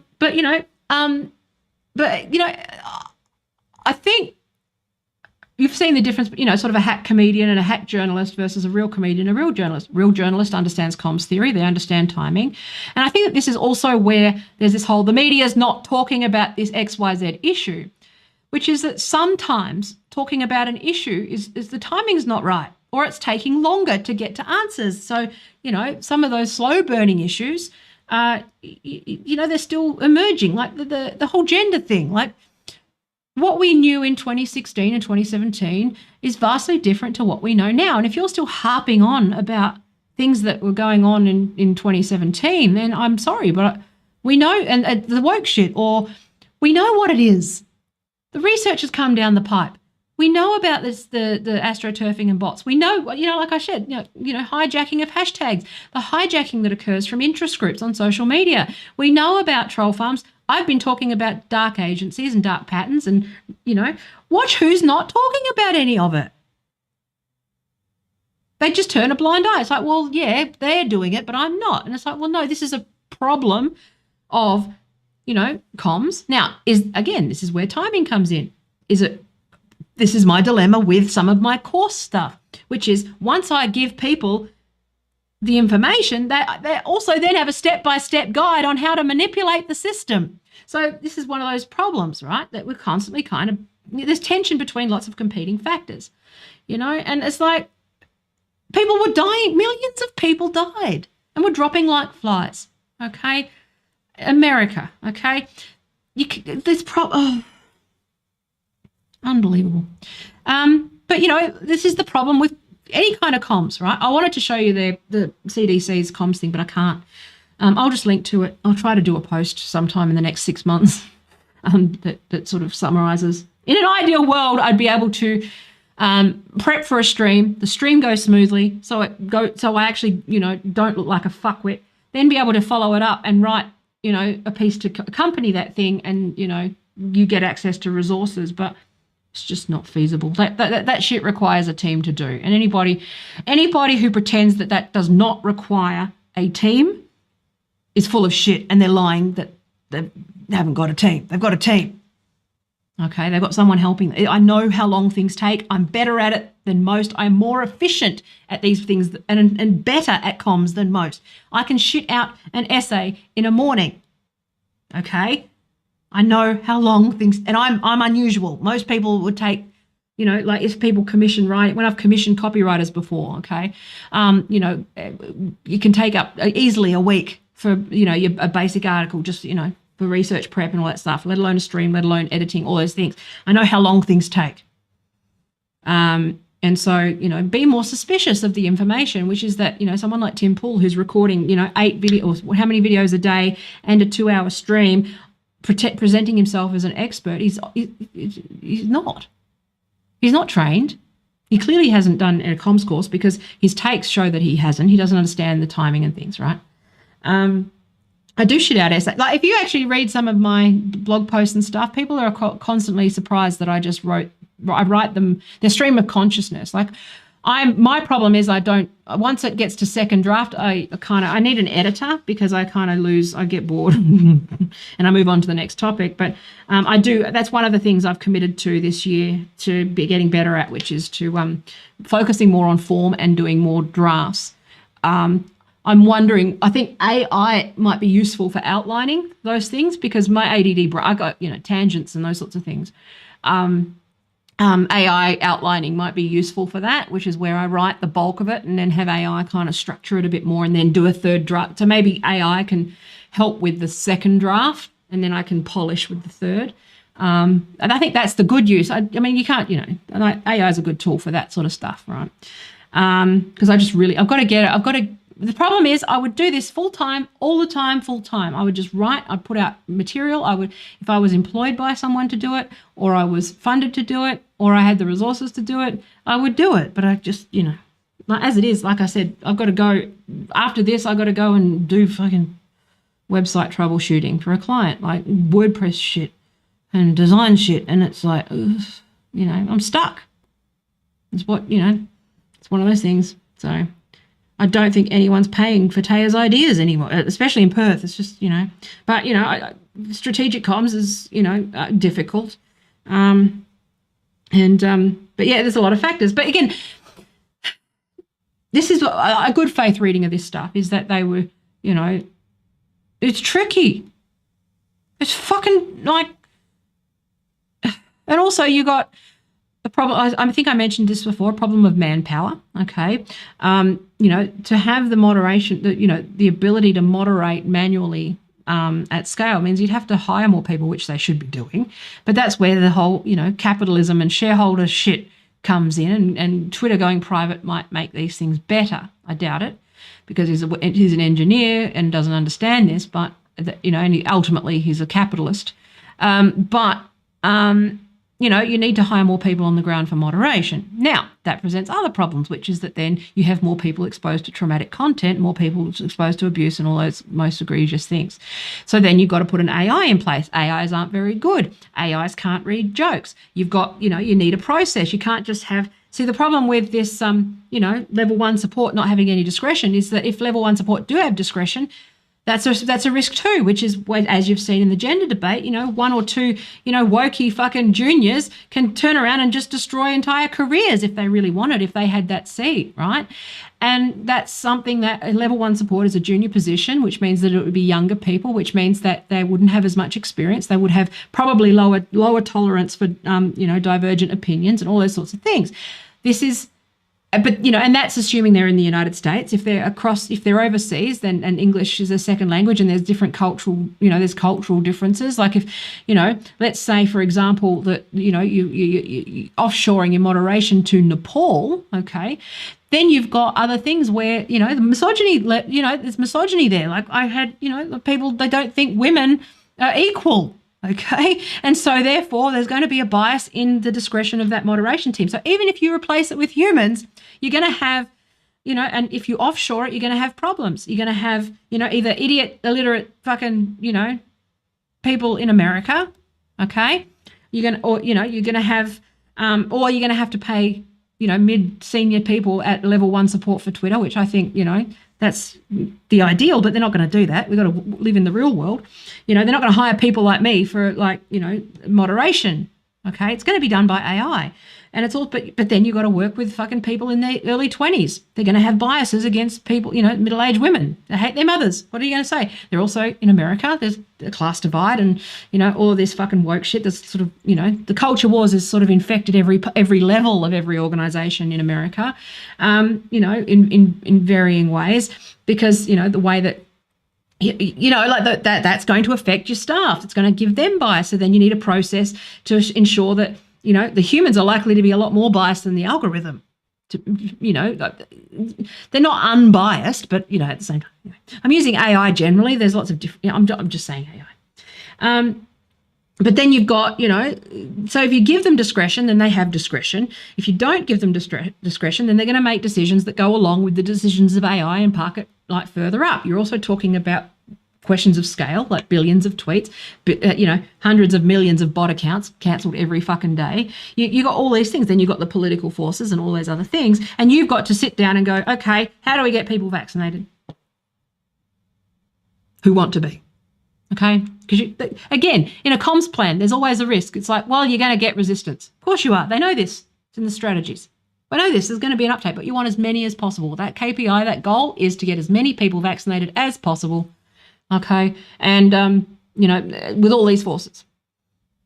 And so that people don't panic by, you know, just go and like clear shelves all the time, or civil war doesn't break out in the streets, or, you know, MAGA fuckheads don't just sit there, you know, make millions of dollars, you know, selling kiwi fruit to cancer patients who've withdrawn from treatment, so to speak. Okay, that is the problem that we've got. Then you've got the geopolitical aspects, which is espionage, right? You've got the Russians trying to fucking, you know, again, overstated, still a thing. The IRA, still a thing. Okay, You've got, Chinese actors. I mean, all they need to do is just give America a poke. I think people overstate that. But at the same time, American government's going to abuse that power because that's what they do, okay? And so, something's got to give there because I don't know what people expect. I think this is the height of selfishness and narcissism and arrogance that anyone who is even an expert thinks they're special in this situation, first of all. That's an inherently American trait that you think you're so fucking special, okay? But when presented with the information about why this happened, that you're still focused on yourself rather than acknowledging, oh yeah, I understand what happened there. All right, well, okay, I understand. Let's do better next time, shall we? What can we do next time that's better? Let's hope there's not another pandemic, but, we've learned. It's just fucking hell. It's just insane, okay? So anyway, so you've got, but again, you've also got the general comms stuff, okay? Which is that people aren't going to, so this is the other challenge that you've got. In terms of the form of the content, the media, you've got multiple channels, you've got video, you've got, social media, you've got mainstream media, you've got newspapers, you've got, letterboxes, you've got all these things. How do you actually disseminate information that is consistent, because you want it to be consistent message, cross-platform, with, multiple different languages, multiple different literacy levels, multiple different, all those things. You've got to sort of get reach. You can't, but you've got to strip that down to sort of that sort of, fifth grade sort of reading level, ideally. But you've also got to get it down to sort of primary school if you're in America, because, literacy levels not great. And even if they can read, they're not good at the fucking critical reading side of things because it's been sort of bred out of this education system. But then you've also got sort of internationally, you've got, so you want to make sure that these things are as simple, as clear, as direct, with a clear call to action and all those things as possible, because people will switch off if you use too much jargon. But then you've got that whole, like I said, this is that what the IDW sort of, that whole MO of the IDW was with the gender discussion, which was that you kind of just going, you're a bit bewildered because you've been called a TERF or whatever. And you just kind of go, all right, what the fuck is it? What's going on here? I'm just a feminist. I don't know what's going on. Like, what is this thing? And you've got these guys who just sort of wrap it in lots of big words, okay? They start using jargon and academic jargon. And, like when I studied my political science degree, postmodernism, when I say postmodernism, I mean sort of critical theory, it was used as, I came from sort of that real, Marxist angle, right? A lot of our, this was 20 years ago. Yeah, 20 years, fucking hell, I graduated my undergrad 20 years ago, fuck me. But there was still heavily sort of more structural Marxist analysis. And if anything, it was more sort of social democrat, centre-left sort of analysis, right? Policy problems, right?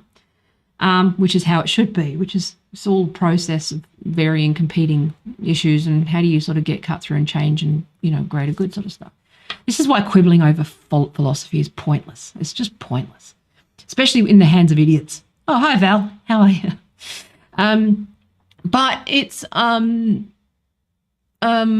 was going to say, yeah, but I hadn't really, so you kind of land in this space where people are sort of, like Benjamin Boyce is a one where he starts talking about literary theory and stories, and I go, yeah, okay, I kind of, all right, this is interesting. But then they kind of just, they pull and suck you in and present themselves as experts. But unless you really sort of know that what they're saying is not really true, or you sort of take the time to sort of see what the other side's perspective is or what other framework they might be coming from. So, for example, like one thing I've always understood is that I don't reject any ideas as such. I just tend to fall more into it's more workable with a historical material understanding of where things are at and that these things operate in a certain way. Like I feel like, some of this, this woke shit is kind of like, again, it's a symptom of sort of luxury beliefs, to an extent where it's like, well, I think that once you we need to take care of the base first and then we can have those other, for me, I'm just more of that's just my discipline. Okay. Between tech and politics, I'm a getter doer person. Okay, what are we going to do? What's the best? Okay, what's the next step? And that's sort of, you know, a real, yeah, my producer bot, Matt. What was I going to say? Yeah. So, sorry, I just lost my train of thought. I'm going to, after this, I'm supposed to be doing some work, but I'm actually going to just figure out what the fuck is making my nose itch so bad, because it's actually just completely, it's just making everything. I feel like, you know, Homer Simpson when it's like monkeys picking fleas out of them. It's like my brain just does that every time No, that's fine. It's all good. It wasn't you. I'm saying just generally, I can hold. I'm better at holding multiple thoughts in my head at once and being able to sort of distill and communicate it. I live, you know, a fucking schizo head. I can pass that, but it's only because the nose. It's actually a physical, sensory. It's a spectrum thing. Sensory, the sensory distraction. It's like, you know, I'm sure. Well, you've probably got sensory stuff too, where a flickering light or, you know, tag. I've got to cut tags off the back of my shirt. I can't fucking function or concentrate when there's like, yeah, that sort of thing. So, no, it's fine. It's just, it's actually the nose. It's not you. I don't give a shit. So, and we're just sort of teetering, limping towards the end like we always do anyway. But, okay, so what was I saying? Yeah, so, you know, I think paying attention. Oh, yeah, that's right. I was talking about this sort of analysis and the IDW and the roles that they're not useful. And it's funny that Brett Weinstein sits at the nexus of a lot of these things. It's the same usual suspect where they're just there with us, Jordan Peterson, those people. They sit at the kind of, they're like a net. And this has been established in the research as well, which is that people who are confused, and Joe Rogan as well, Tim Pool's a different case because he's just a fucking moron.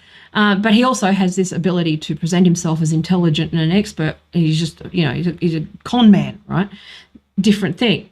But what happens, and this is the distinct problem in radicalization. I think I think it might have been the last stream that I talked about, where people are in a certain life, you know, context, stage, and they're curious about an issue, they're confused. They're being, you know, and this is the problem with crisis comms, which is that because of the nature of crisis comms is that it has to be simple, fast, you know, effective, reach as many people as possible across multiple platforms. And that's even without bad actors.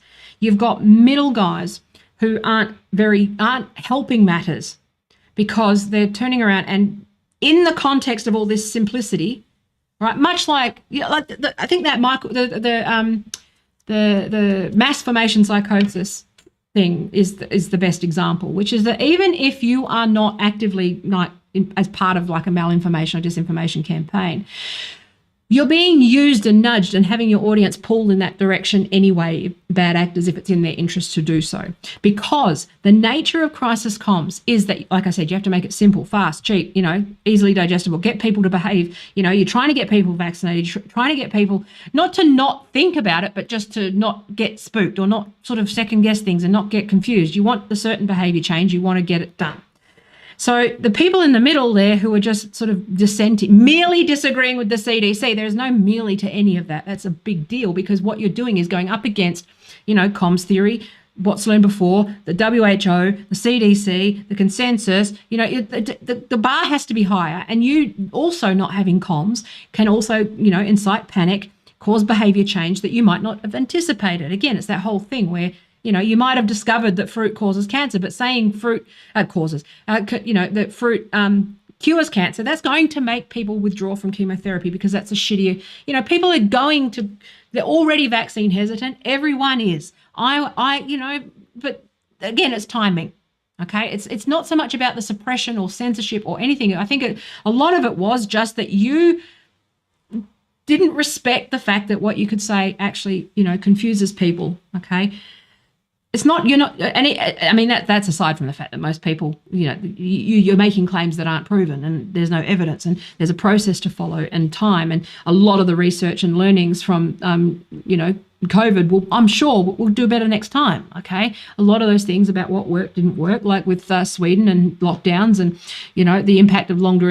I have a feeling that the next time, I think the way we handled it was pretty good. It was extreme, but, I think maybe locking borders a little more is probably a better way to go about it, and just, letting things run in the community, and then sort of containment is probably a better strategy rather than sort of full lockdown.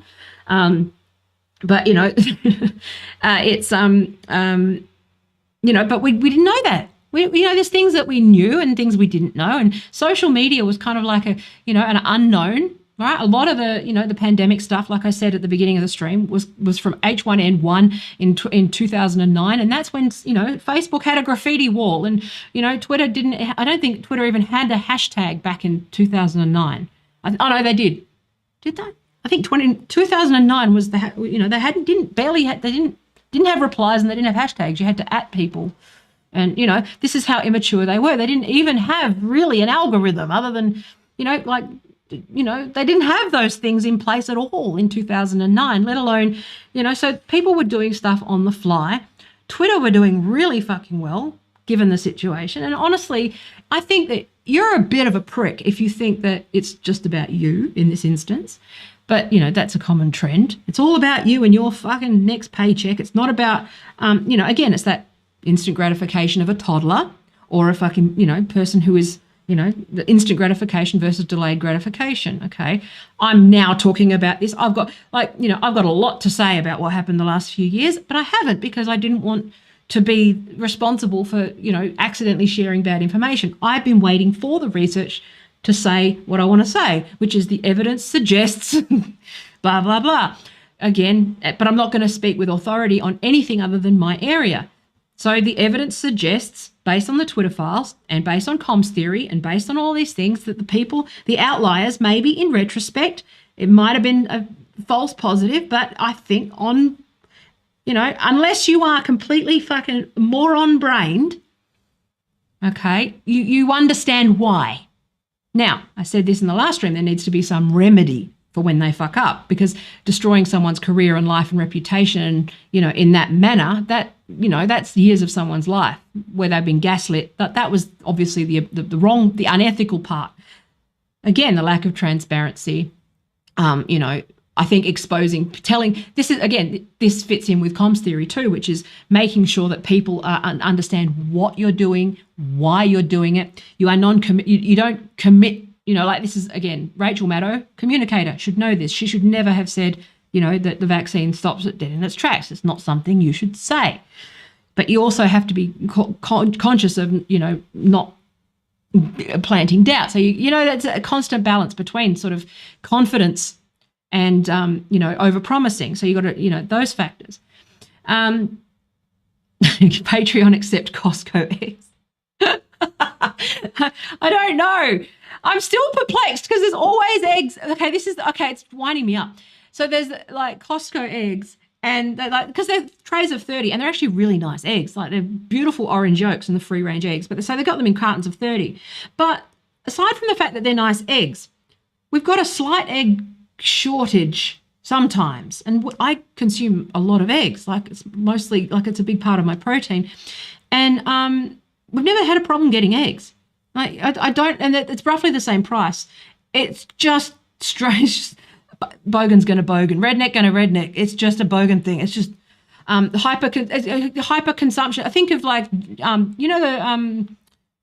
people from Honey Boo, but they're just consumers. They're not smart. They're just any bit of joy in their day they get is like couponing, and again, that's not. I'm not saying saving money is a bad thing, and I'm not being elitist about it. I'm just saying fucking bogans, man, they're great. But so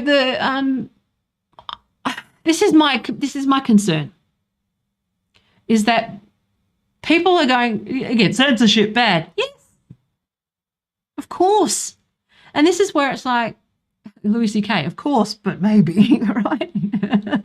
But, it's like, of course censorship is bad. Of course it was unfair. And yes, it was unethical in some ways to keep the users in the dark.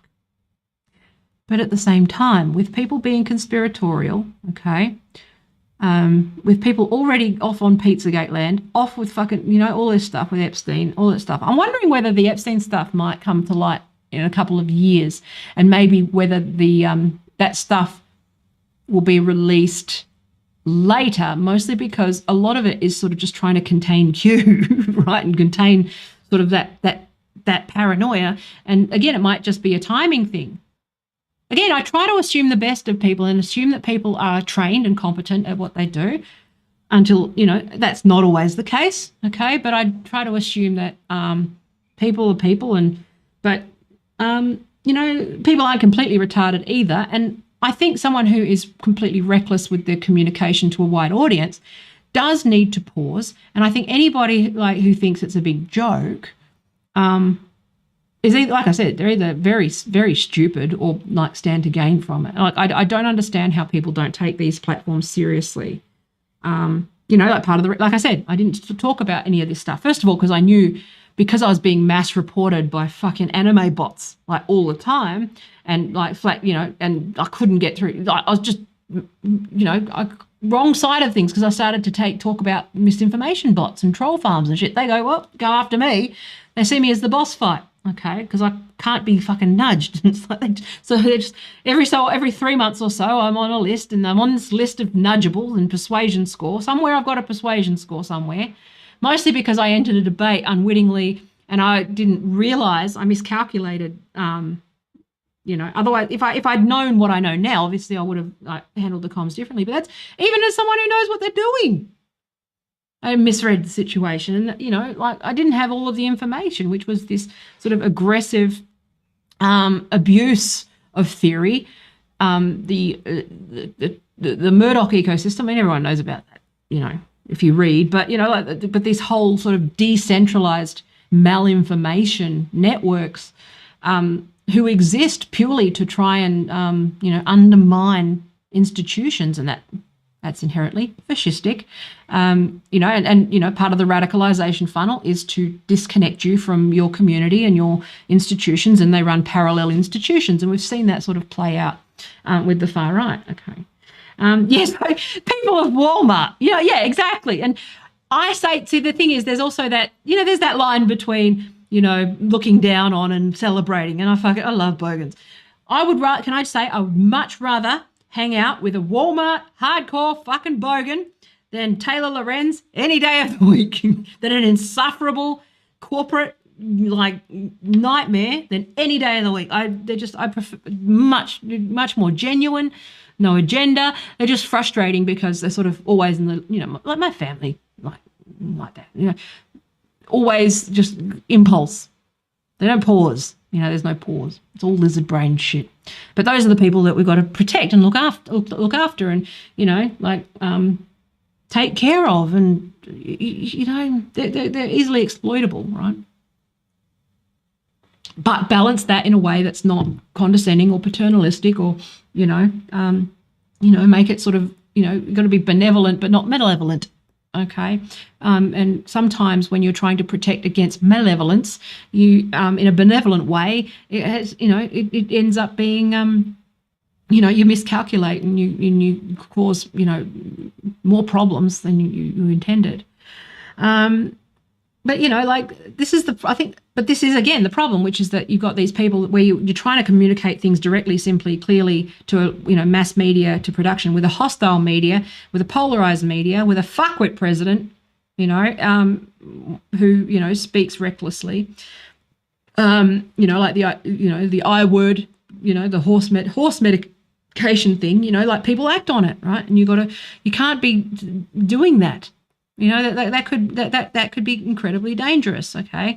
And I think to minimize the risk of that is that's science denial. Denying that people act predictably, okay, differently, but in predictable patterns. So certain segments will act predictably in certain situations based on something that people say. That's measured, that's established, that's empirical evidence, that's science. And if you listen to experts on that, you would have kept your trap shut about these things, okay? And I think that this is part of the problem, which is that I don't know. I'm hoping that the lessons, again, I could be wrong. Like I could, there could just be, I mean, yes, US government, they're going to want to censor everyone. Fucking evangelicals do too.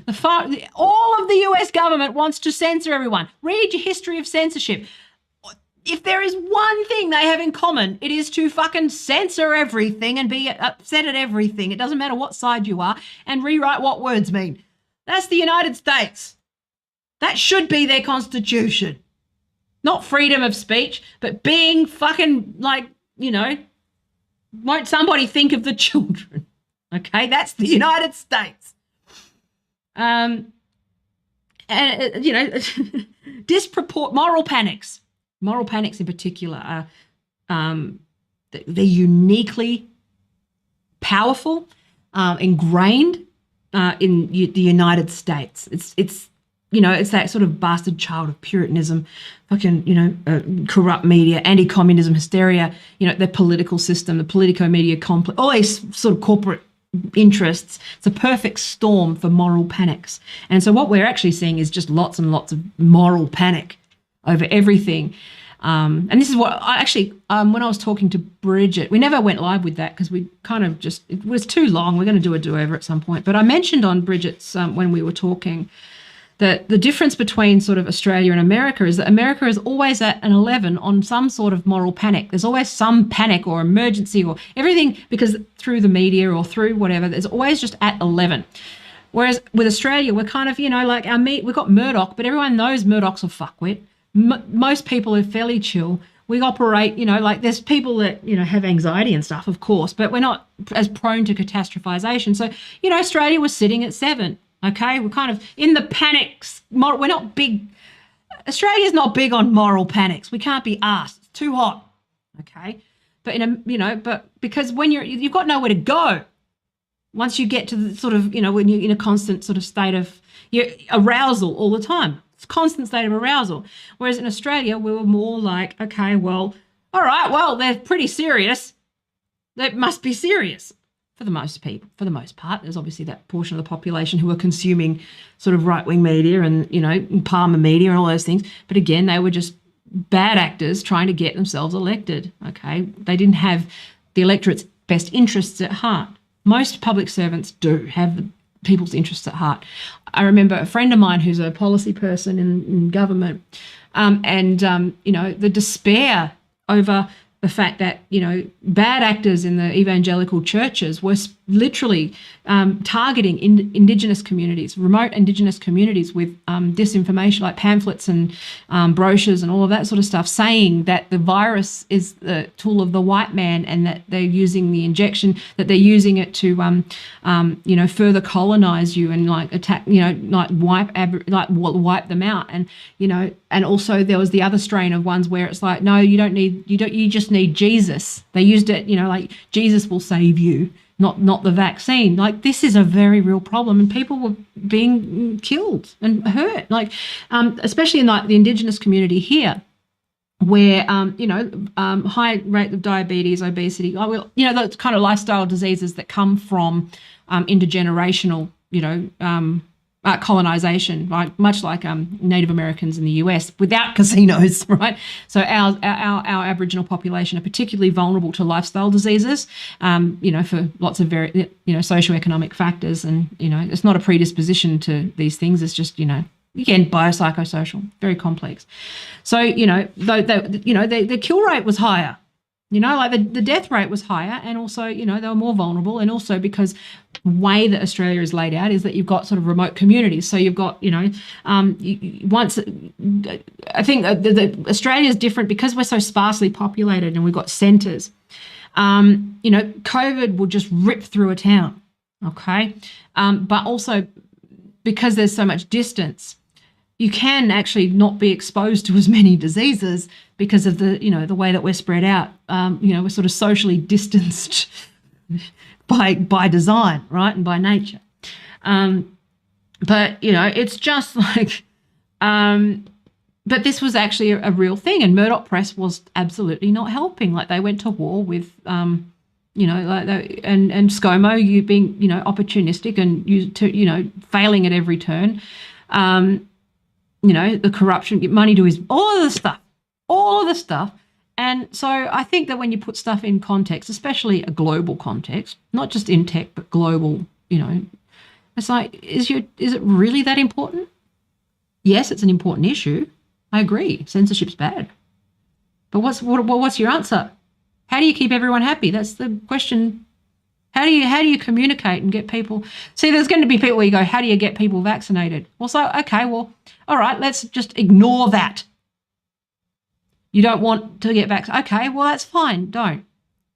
What if you have cancer? What if you have a loved one who's got cancer and won't get radiotherapy or chemotherapy because, they've got some person online telling them that, all they need to do is eat kiwi fruit. Now, there's going to be some nut job that thinks that that's true as well. And they're going to be, do you think that that's a good thing? Do you think that freedom of speech works in that regard? Do you think that there maybe needs to be some gates around some of this information? I've argued for the legal process. I personally think that people should have, if you have free speech, complete free speech, you have to sign up with your real name and have a government issued ID, which they'll oppose. See, this is the thing. They'll oppose that. I don't want to do that. Okay, then. So you need, because we need to be able to see, you need to be able to be sued and responsible for what you say. Why don't you want to be responsible for what you say and do?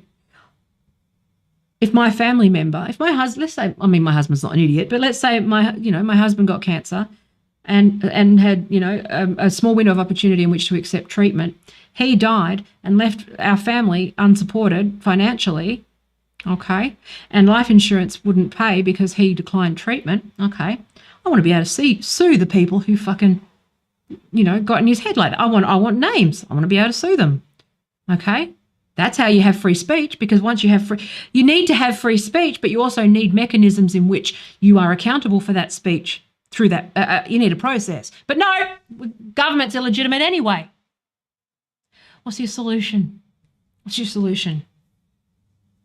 Okay. Or do you just want to be able to grift and scam people and lie to people? And, you live in a libertarian fever dream. And when I say libertarian, I mean American libertarian, not the actual definition of libertarian. An anarcho-capitalist fucking fever, sex dream, the Ayn Rand fucking worldview, which is that you basically want to just exploit other people, step on other people who are weaker than you. You are selfish and you fucking psychopath. And I don't think that we should it does have, okay, yes. But the next step is what process, what mechanisms do you have in place for that? Like, okay, so look at, yes, you are correct, sorry. I'm not saying you don't want, I'm saying, well, I think you're agreeing with me, okay. Again, sorry, political scientists, I just assume things are given and people know. I just skip over detail, but yes, you do have those things. You have, obviously incitement, harassment, those things.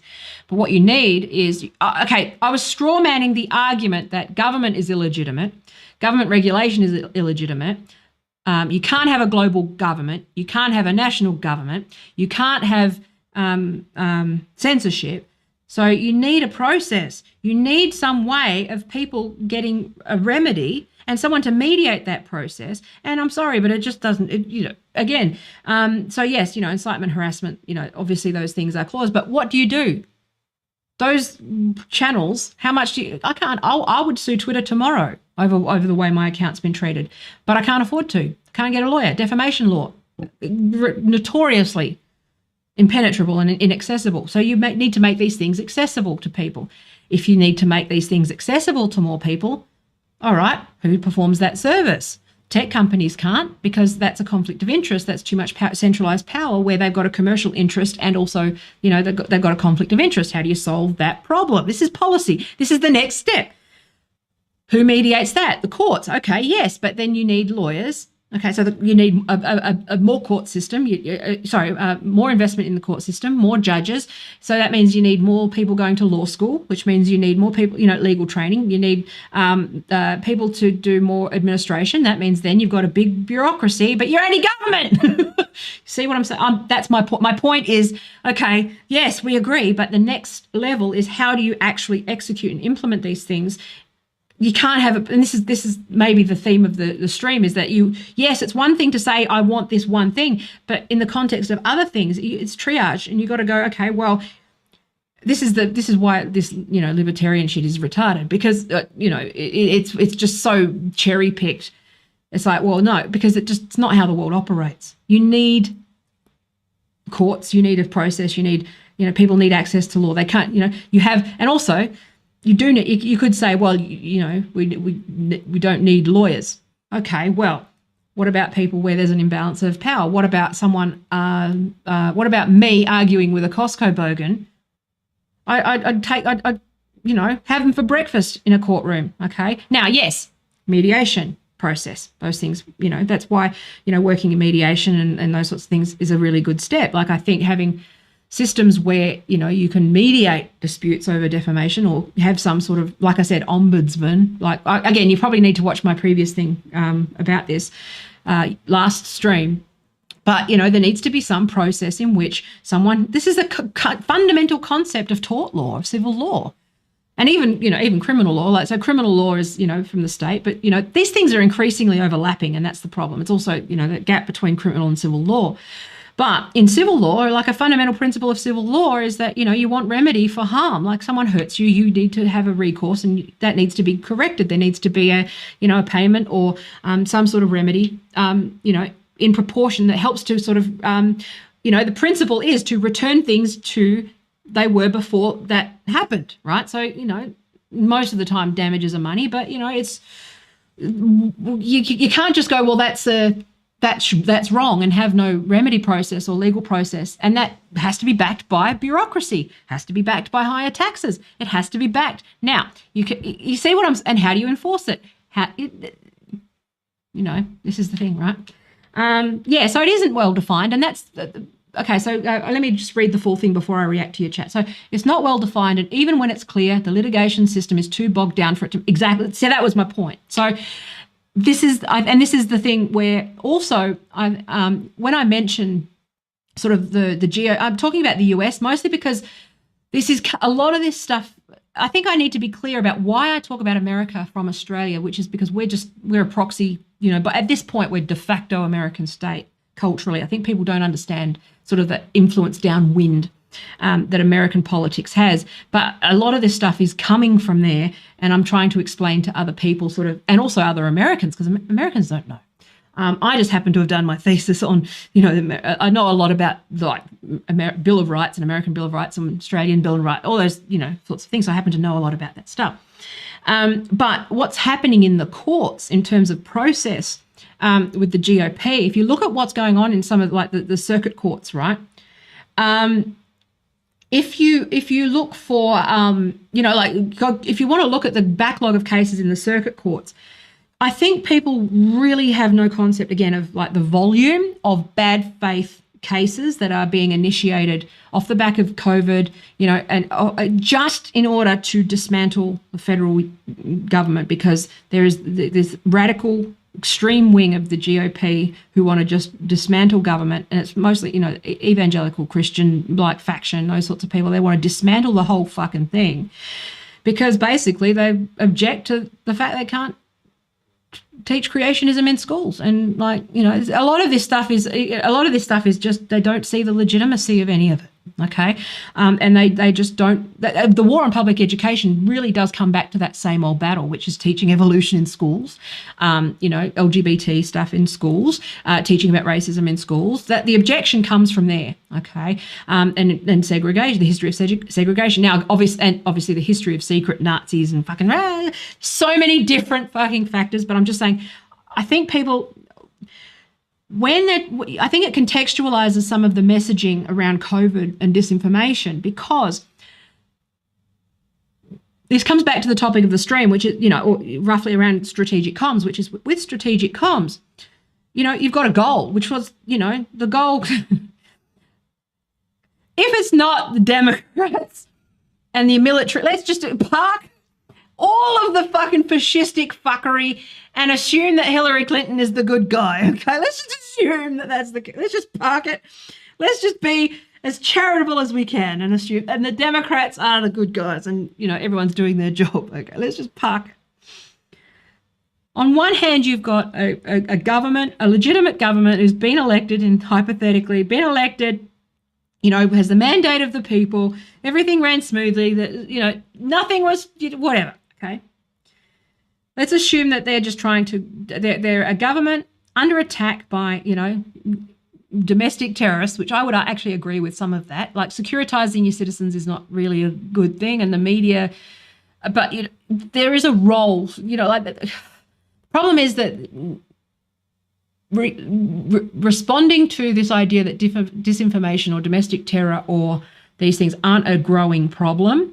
Anyone who denies the problem and wants to sort of throw the baby out with the bathwater in that regard, because the problem lies in the grey and the misuse of these things for different purposes. Much like if you across the sort of the trans debate thing, where you trans people are just caught up like fucking footballs, and innocent people get sort of swept up into this thing.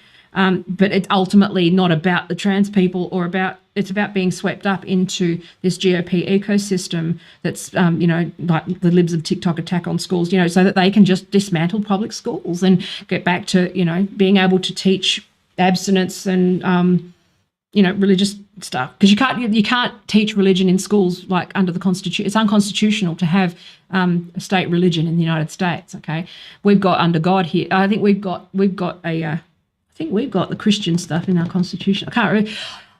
Correct. I know that we had a big fucking argument about the mandate of. We've had that debate a million times. Anyway, it's boring.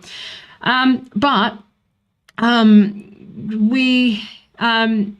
there's this war on, schools that's being undermined, and I think so on one hand you've got these people who are just trying to get people vaccinated. Okay, whether you agree with it or not, that's the goal, is to get as many people vaccinated as possible so that you've got herd immunity, so that you can, that's the goal. Okay, now we didn't know that the vaccine might need more boosters. There's lots of things we didn't know, but the strategic comms goal was that get as many people on board as possible to have this as efficiently as possible, so that we can end the lockdown, so people get back to normal, so and save as many people as possible.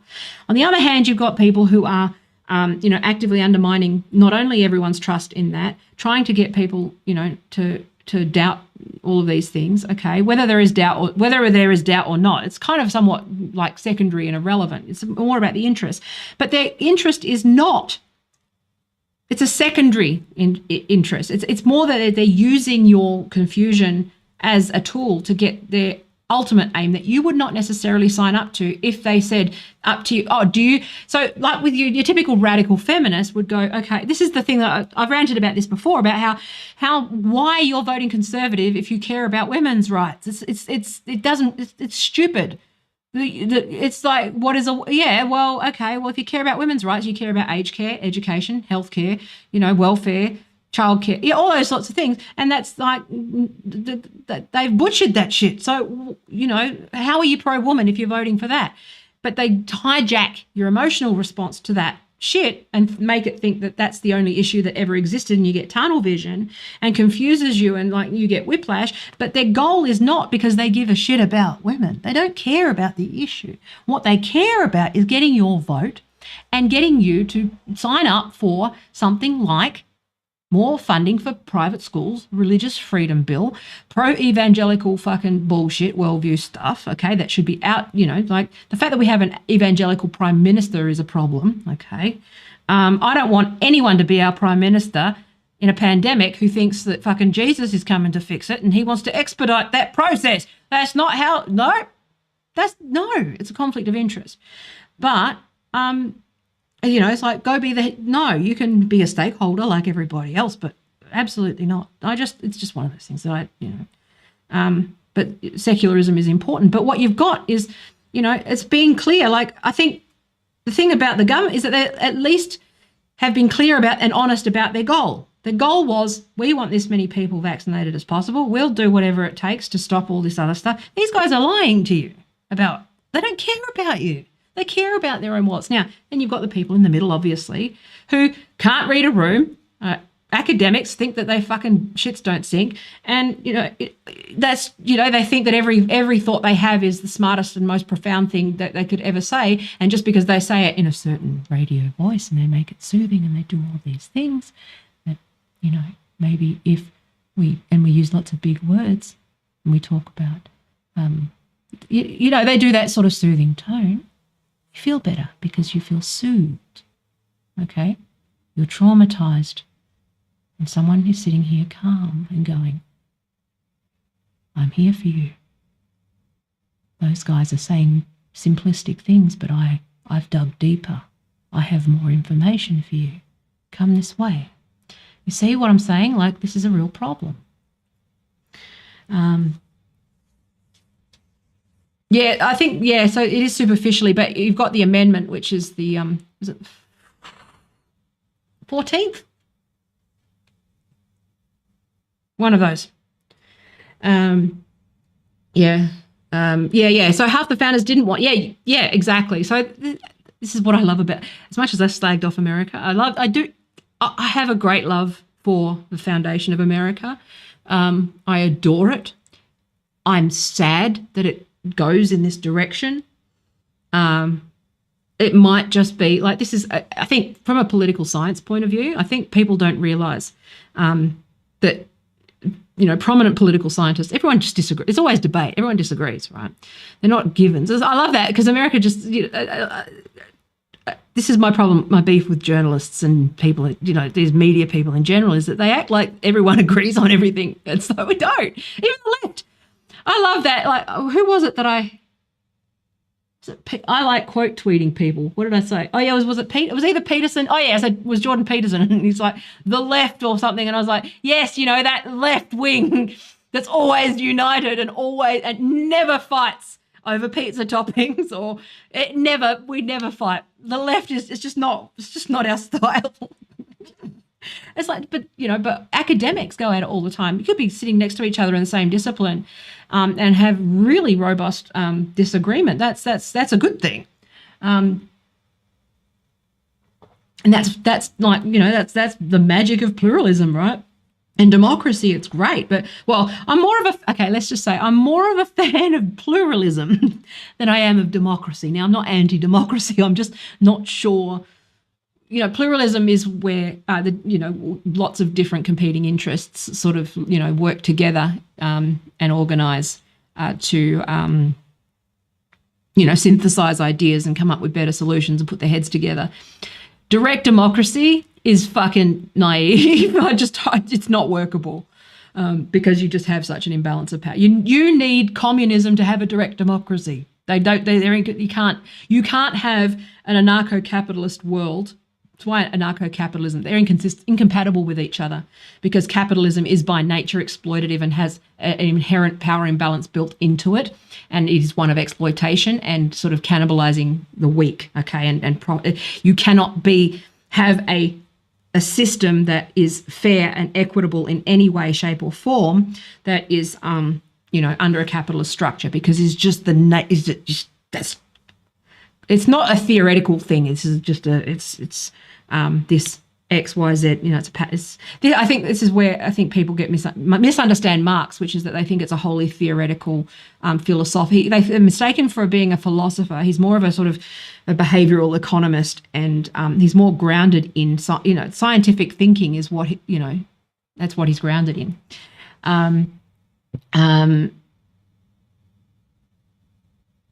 Yeah. Hang on. So they tried to model the SPQR Republic, Humanist Code of Paint, and but I think that I'm a big fan of John Stuart Mill. I'm a mad Thomas Paine fan, and I love the ideals. There's something about America that warts and all. That's what I was going to say. Is that I think, again, people really don't understand what political science is as a discipline. I can explain that at some point, but in political science, like a lot of it is about modeling behavior and sort of creating models. It's very similar to psychology, except political science sort of is more around, political structures and, the art and science of governing, right? Like how you run things. And so I'm less theoretical and more sort of how do we run things? That's like the role of politics and policy. But political science in particular is very much focused on naming the problem, because you can't fix, and policy is the next step, which is you can't, it's like with a bug fix, you can't fix a bug unless you know what bug you're solving. Otherwise you create other bugs. It's, that's in coding terms, you can't do that. So, and with people that are a lot less predictable than servers and tech, you can see how, political scientists is very much a lot focused on, diagnosis of problems and trying to model and try to find, good ways of doing things. That's why left, right, if you say the left and the far right, I just laugh you out of town. You don't know about, because that's just like the basest, stupidest fucking politics, especially the fact that in the United States, they've sort of ratcheted so far to the right that, the far left, that is Joe Biden, is like centre right, it's just fucking insane. But anyway, but it's but the thing I love most about America is that it's kind of a warts and all thing. It's like I relate to America, which is that everything's good and bad. Oh yeah, sorry, the political science angle. So so one of the big hot debates in political science is whether America is, first of all, collapsing. Second, so every decade or so, there's this big debate about whether America is on the decline and whether it's sustainable. Like, that's one of the big debates in political science, which is that, is America going to make it? Like, that's a constant debate. Like, and there's a few different takes on it, and one of them is that like America is sort of the testing ground for a lot of these That's why a lot of startups and tech startups and stuff, come out of there, because there's a recklessness. Like, America white knuckles it and sort of sits on the edge of the cliff and takes risks culturally. Like, I'm talking about political culture, okay, which means you're talking in the aggregate in general, okay, which is that the political culture of America is that it's sort of more. But with that comes some of the entropy and chaos, because you've also got that history of the sort of Puritan, how the fuck, it's 50 different countries within one country. It's crazy. Okay, I love you too, Matt. I'm going anyway. I started to waffle, but I was just engaging with Val about that with America, which is that it really is. It's just one of those things where I love America, and I want what's best for America, and it makes me very sad to think that it's heading in this direction. But I do hope. So the white knuckling, and so the debate with political scientists is that, are they going to make it? And the optimistic view is that every so often America does this, and they sort of teeter on the brink all the time. And then sort of there's always that correction. They always sort of come back from that. And that's sort of one of the magical things about America. The other thing is that, thank you, yes, there was always but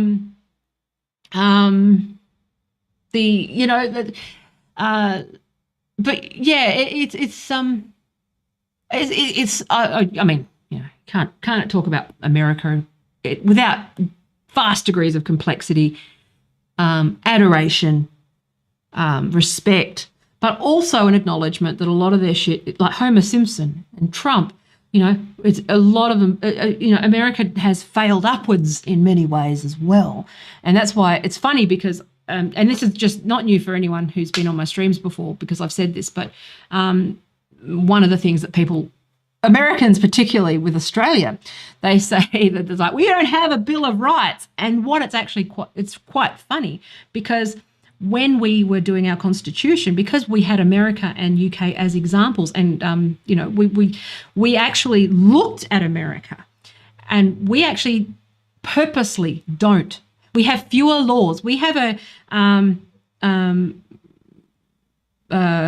permission sorry, what was it? Forgiveness, not permission approach, right, to law, which is that if it's not illegal, it's legal. It's kind of it's sort of like whereas America is more sort of strictly codified. And so when they were sort of formulating the federation, okay, there were these discussions happened as well. And they're basically like, well, look what happened in America, where, you know, they codified it, they codified everything, and then it sort of, you know, ultimately was quite divided, and also they ended up having to amend it. I love that. It's my funniest thing it's the funniest thing in the world. You can't amend the First Amendment. You can't amend. It's the Second Amendment. It's inalienable because it's the Second Amendment. Okay, I'm joking, but yeah, it's but we did actually look to America and go, you know, this has created some issues. What we need is laws that are slightly more flexible, more driven by common law, and that's, you know, the inspiration from.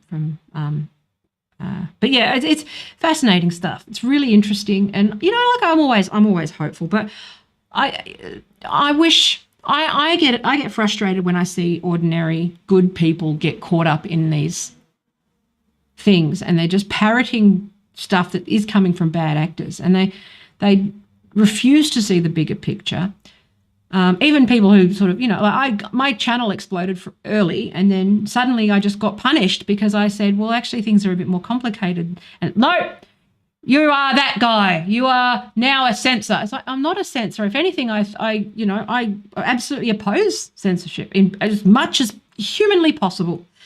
Okay. I also, you know, I do acknowledge that words can be harmful, not to the degree that people claim. Okay. Obviously, I fall back on the science, which is that some things, you know, travel faster in terms of communication than others. And usually it's negative emotions that travel faster than positive ones.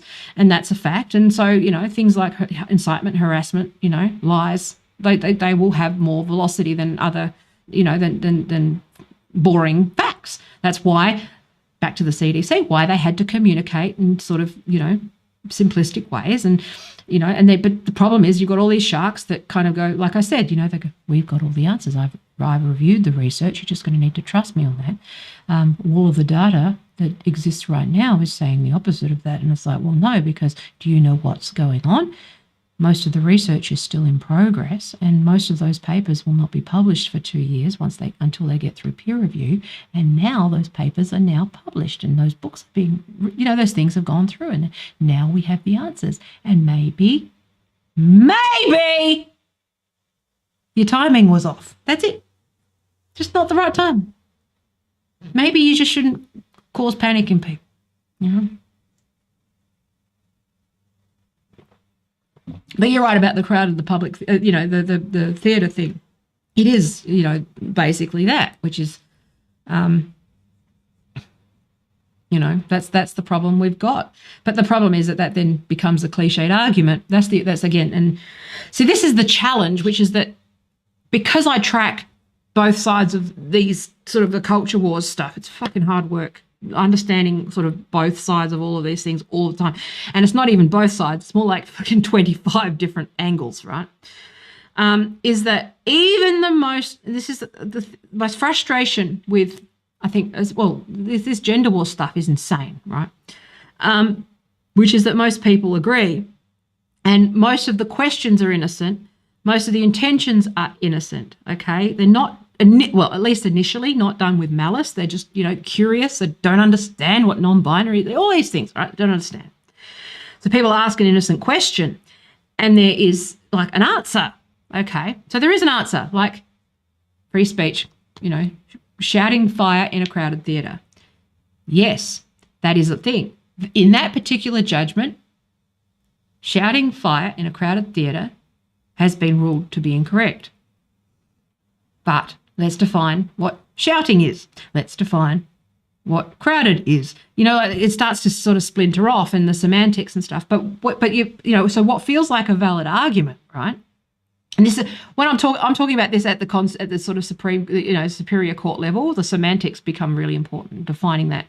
And this is where, you know, laws intersect with each other, which is that it's not necessarily the metaphor of a theatre necessarily apt. You know, when You get what you know. It's not necessarily an apt metaphor. It's simplistic, yes, and it makes a point, yes, and it's evocative, yes. However, that applies in that case. It doesn't necessarily automatically apply to social media. It doesn't automatically necessarily apply to, you know. I'm saying that's the part where it's conjecture and it feels true, and that's why the court needs to decide in each specific case. That's the role of precedent, is to influence a ruling. It's not a decree of law per se. Laws are only laws for as long as they're tested, you know, and ruled upon, and then you try something else. This is what the GOP know better than anything, which is to, you know, just keep testing, keep pushing the law, keep pushing with every case, because they've got money and resources, so they just over and over and over again just keep having all these this variation, this challenge, this angle. This is how they got this Roe versus Wade thing. They've been going for 40 years with all these cases. Which one's going to be the one that breaks through? Which fucking that's more how messy it works. Again, it's more about intent and bad actors. Again, right, I'm going down a fucking slippery slope. Yeah, had to define what is. Yeah, exactly. So it is. But the problem is that then you have dickheads like Jordan Peterson, right? What is climate? And so there's a bad faith way to fucking have that argument. And so what you actually, that was a really telling, that's really, because you can, that's the MO of the people who fund him, right? Which is the oil people, which is, we know that that's what they do. That's that whole conservative line of argument, which is to quibble over semantics, but it's a misdirection. It's not a good faith. That's why good faith and bad faith and timing, these things actually do matter. It's not, this is the sort of the MO of the IDW as well, which is that technically they might be right in this narrow slice, okay? But when you add in context and you add in intent and you add in, like, you know, other points of view, it becomes a bit messier and a bit more complex. And, you know, I think they trip people up because they go, yeah, well, that's a little bit true. Of course that's true. But it's not the whole truth. And that's that, you know, like the gender debate very much works on that sort of, you know, narrow. Like in reality, that stuff's complicated, which is that, you know, yes, there is a conflict in rights. Yes, some women object. People are going to see trans people as their biological. That's going, again, I prefer to see things as they are. It's not my opinion on it, doesn't fucking matter. I see things as they are, which is that you've got, you know, a large percentage of women who, you know, don't consent to, you know, these shared spaces. That's a policy problem that you need to solve and figure out. You can't just turn around and expect people to, you know, and it's the same thing with, you know, rad femmes, you know, all domestic violence victims who aren't comfortable, regardless, you know. Also, Christian conservatives who are bigots, they exist. They're going to happen. It's going to happen. What are you going to do? You can't just call them bigots. It's not it's the same thing. You can't just call people bigots. It's not a solution. It's not you just don't, you never move. Again, as someone who's been across this debate now for what? We're heading into the seventh year of this fucking crap, and it goes in cycles. It's like, okay, well, are we going to move forward? Because no one's changing their mind. No one's, at the end of the day, you still, the sun keeps turning and okay, so what are you going to do? There's lesbians and gay people who object to being called queer, okay? There's people who object, you know, and it's like, that's going to happen. So what do you do? How do you design a system that incorporates all of these views and everyone can live with? And then through the courts, you know, try to heal these things. That's the difference between someone with an opinion and someone with a solution. Okay. And the timing. Okay. Because, you know, like I just, anyway, I'm going to go. I've been going too long. I've got to go do some work and figure out the source of my allergy. Love you. Thanks for watching. I will be back soon. Okay. Bye.